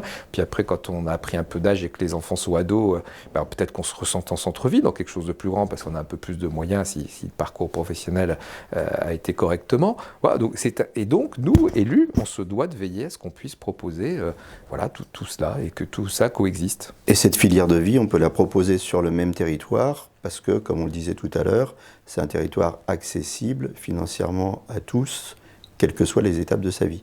Oui, tout à fait, c'est vrai. Ça, c'est un constat. La place de la culture, on n'en a pas parlé. Il y a des villes qui se sont réanimées, réinventées avec la culture. Je pense par exemple au Printemps de Bourges, au Festival d'Avignon. C'est un levier d'attractivité, de rebond, la culture. Bah oui, et puis heureusement. Et puis on dit que la culture, c'est ce qui nous différencie aussi parfois des animaux. Donc c'est important qu'il y ait une offre culturelle qui soit forte. Nevers a toujours une offre culturelle, bien avant moi, qui était importante. Moi, j'ai pu rénover 3 équipements culturels quasiment en amont-bas. Un théâtre, une scène de musique actuelle, et puis la Maison de la Culture, qui était la plus grande de France à un moment, voilà. Et c'est pas fini. Mais au-delà du bâtiment, de l'équipement, il y a l'offre culturelle, il y a le dynamisme associatif, il y a ce que porte une ville sur sa propre politique culturelle, il y a le musée, etc. Puis il y a des liens à faire. Par exemple, vous évoquiez le Printemps de Bourges. On est en train de se marier, de faire le train du printemps. C'est-à-dire qu'on va emmener les Nivernais en train, musicaux, avec des concerts dedans, en toute sécurité, ils reviendront aussi. Et Bourges compète. C'est pas très français, mais se met en compétition pour être capitale européenne de la culture. Moi, je vais être capitale européenne parce que j'aurai le Conseil des ministres les 8 et 9 mars. Donc, je vais épauler Bourges. Et donc, si Bourges est retenu comme capitale de la culture, Nevers aussi indirectement. Donc, c'est intéressant. Et oui, nos villes peuvent avoir une richesse culturelle énorme, encore une fois, à proportion, mais on n'a pas à rougir de ce qui est proposé dans la grande ville. Maintenant, quand on a envie d'aller voir aussi voilà, une pièce qu'on n'a pas sur notre territoire, il faut aller aussi dans les grandes villes. Mon propos, il n'est pas de dire, et j'adore venir à Paris, voir des choses que je n'aurais pas forcément à Nevers. Mais tout ça montre que souvent, d'ailleurs, quand quelqu'un s'implante, il va regarder ce qu'il y a sur le plan culturel, s'il s'y intéresse, théâtre, accessibilité à la médiathèque, etc. Donc c'est pour ça que c'est exigeant pour nous. En baisse démographique, il faut qu'on entretienne nos équipements. Si on veut quand même faire revenir, il faut qu'on les entretienne comme si on était plus. Donc c'est pour ça qu'on a besoin, effectivement, sans doute, de davantage d'aide pour le temps qu'on reprenne des habitants qui ont été dans beaucoup de villes. Ça n'est pas vrai pour 100%. Il y a des villes médianes qui se sont maintenues. Mais elles avaient une raison ou une proximité d'une grande ville. Mais pour les villes loin des autres, elles portaient beaucoup toutes seules, c'est bien qu'elles portent un peu plus, mais accompagnées. Au bilan, s'il y avait une piste à explorer d'urgence, qu'est-ce que ce serait pour les villes médianes ? Ça serait leur mise en valeur sur le plan national. Leur mise en valeur, elle est connue par les élus, sur le plan fonctionnel, par des dispositifs comme Action Cœur de Ville ou autres, qui sont un petit peu connus par le grand public, on essaie de le valoriser.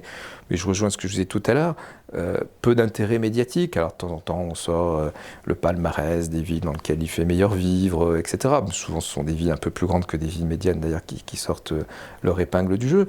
Mais voilà, c'est pour de vrai les mettre sur le devant de la scène, nous mettre sur le devant de la scène. Et aujourd'hui, on passe après. Oui, ou mieux percevoir qu'on existe, parce qu'on existe quand même si ça ne se passe pas. Mais voilà, je pense que c'est une priorité. De temps en temps, on le voit dans des JT, dans des choses comme ça, mais on voit le petit marché, on voit le truc, on ne voit pas au global. Montrer que qu'on est capable de ne pas être un sous-français en vivant dans des villes médianes. Aux élus locaux de le porter, mais aussi sur le plan national, nous, on ne peut pas le montrer tout seul. Donc c'est mieux être aidé à montrer que ces villes-là, elles ont un sens, elles ont une qualité, et elles n'ont pas tout, mais elles n'ont pas rien. Vous faites le parallèle parfois entre le sentiment d'être un sous-français, souffrance, et de souffrir de ce sentiment. Donc. Oui, c'est vrai, oui, c'est une bonne reprise du terme. Bien sûr que si on se sent méprisé, si on se sent diminué, déconsidéré, ça a une traduction politique qui nous intéresse évidemment les élus. Et puis, oui, ça a une traduction de nous qui nous battons tous, c'est un mot qu'on utilise beaucoup, le bien vivre ensemble, etc. On ne vit pas bien dans une ville dans laquelle on se sent mal ou dont on se dit j'ai pas droit à ça. Voilà, donc j'ai aucune raison de rester là. C'est humain. À votre avis, Les habitants de Nevers, quel regard ils portent sur leur ville aujourd'hui? On va leur demander. Écoutez, j'espère qu'ils partent moins. J'espère qu'ils parlent plus positivement de leur ville. J'espère qu'ils en sont plus fiers. C'est ce qu'on disait tout à l'heure. Je pense qu'ils, dans ce qu'ils me disent, et parfois ils traversent la rue pour me le dire, y compris pour me dire qu'ils n'ont pas voté pour moi, je trouve ça c'est sympa, mais en reconnaissant que je fais des choses, je pense qu'ils pensent que c'est une ville qui retrouve du dynamisme. Voilà, tout n'est pas gagné, tout n'est pas fait, heureusement, sinon j'aurais plus rien à faire. Mais voilà, ils voient que je me bats, et que je me bats pour la ville, au-delà de l'aspect politique qui peut m'animer parfois, mais ils voient que je me bats principalement pour mon territoire, que je connais bien, pour y être né. Je pense que c'est aussi pour ça qu'ils m'ont fait confiance. Quel avenir pour les villes médianes? Un avenir formidable, parce que je pense que les curseurs vont s'aligner, comme on dit, les planètes vont s'aligner.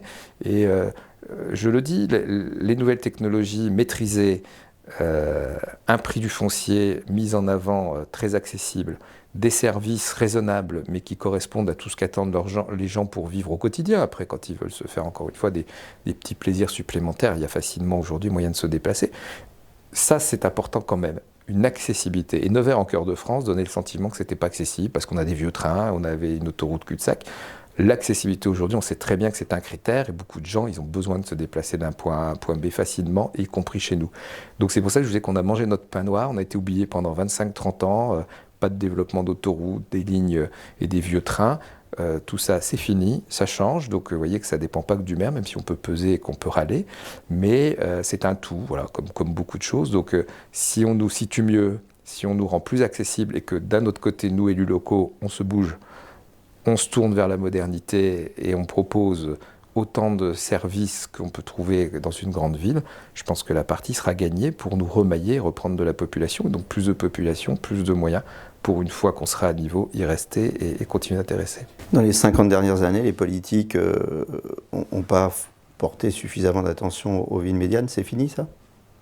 Depuis 5 ans, il y a cet intérêt marqué qui a été porté, quoi qu'on en dise, par le président de la République, par Jacqueline Gourault, qui a fait beaucoup pour la cohésion des territoires, parce que je trouve intéressant le terme du ministère. La cohésion des territoires, c'est pas que les villes médianes, mais ça veut dire comment faire cohabiter les villes médianes avec les grandes villes, et puis aussi s'intéresser aux petites villes et aux campagnes.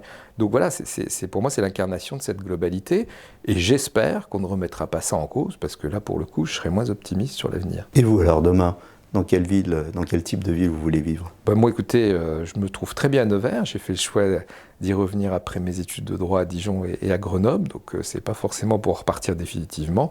Après, j'ai la bougeotte, j'aime bien aller voir ailleurs. Donc, je bouge suffisamment pour être content de revenir dans ma vie, d'y vivre. Et puis, tant que j'en suis le maire, évidemment, j'ai un rôle d'y habiter au quotidien. Même quand j'y suis pas, je porte Nevers ailleurs, mais j'y suis quand même. Le mot de la fin? Le mot de la fin, c'est surtout que ce soit le début de la suite pour nos villes médianes et que vraiment elles continuent à reprendre des couleurs, réintéresser. Et je pense que je vous parlais du cœur de ville qui bat. Le cœur de France, il doit être un peu partout et notamment dans ces villes-là pour continuer de faire battre notre pays.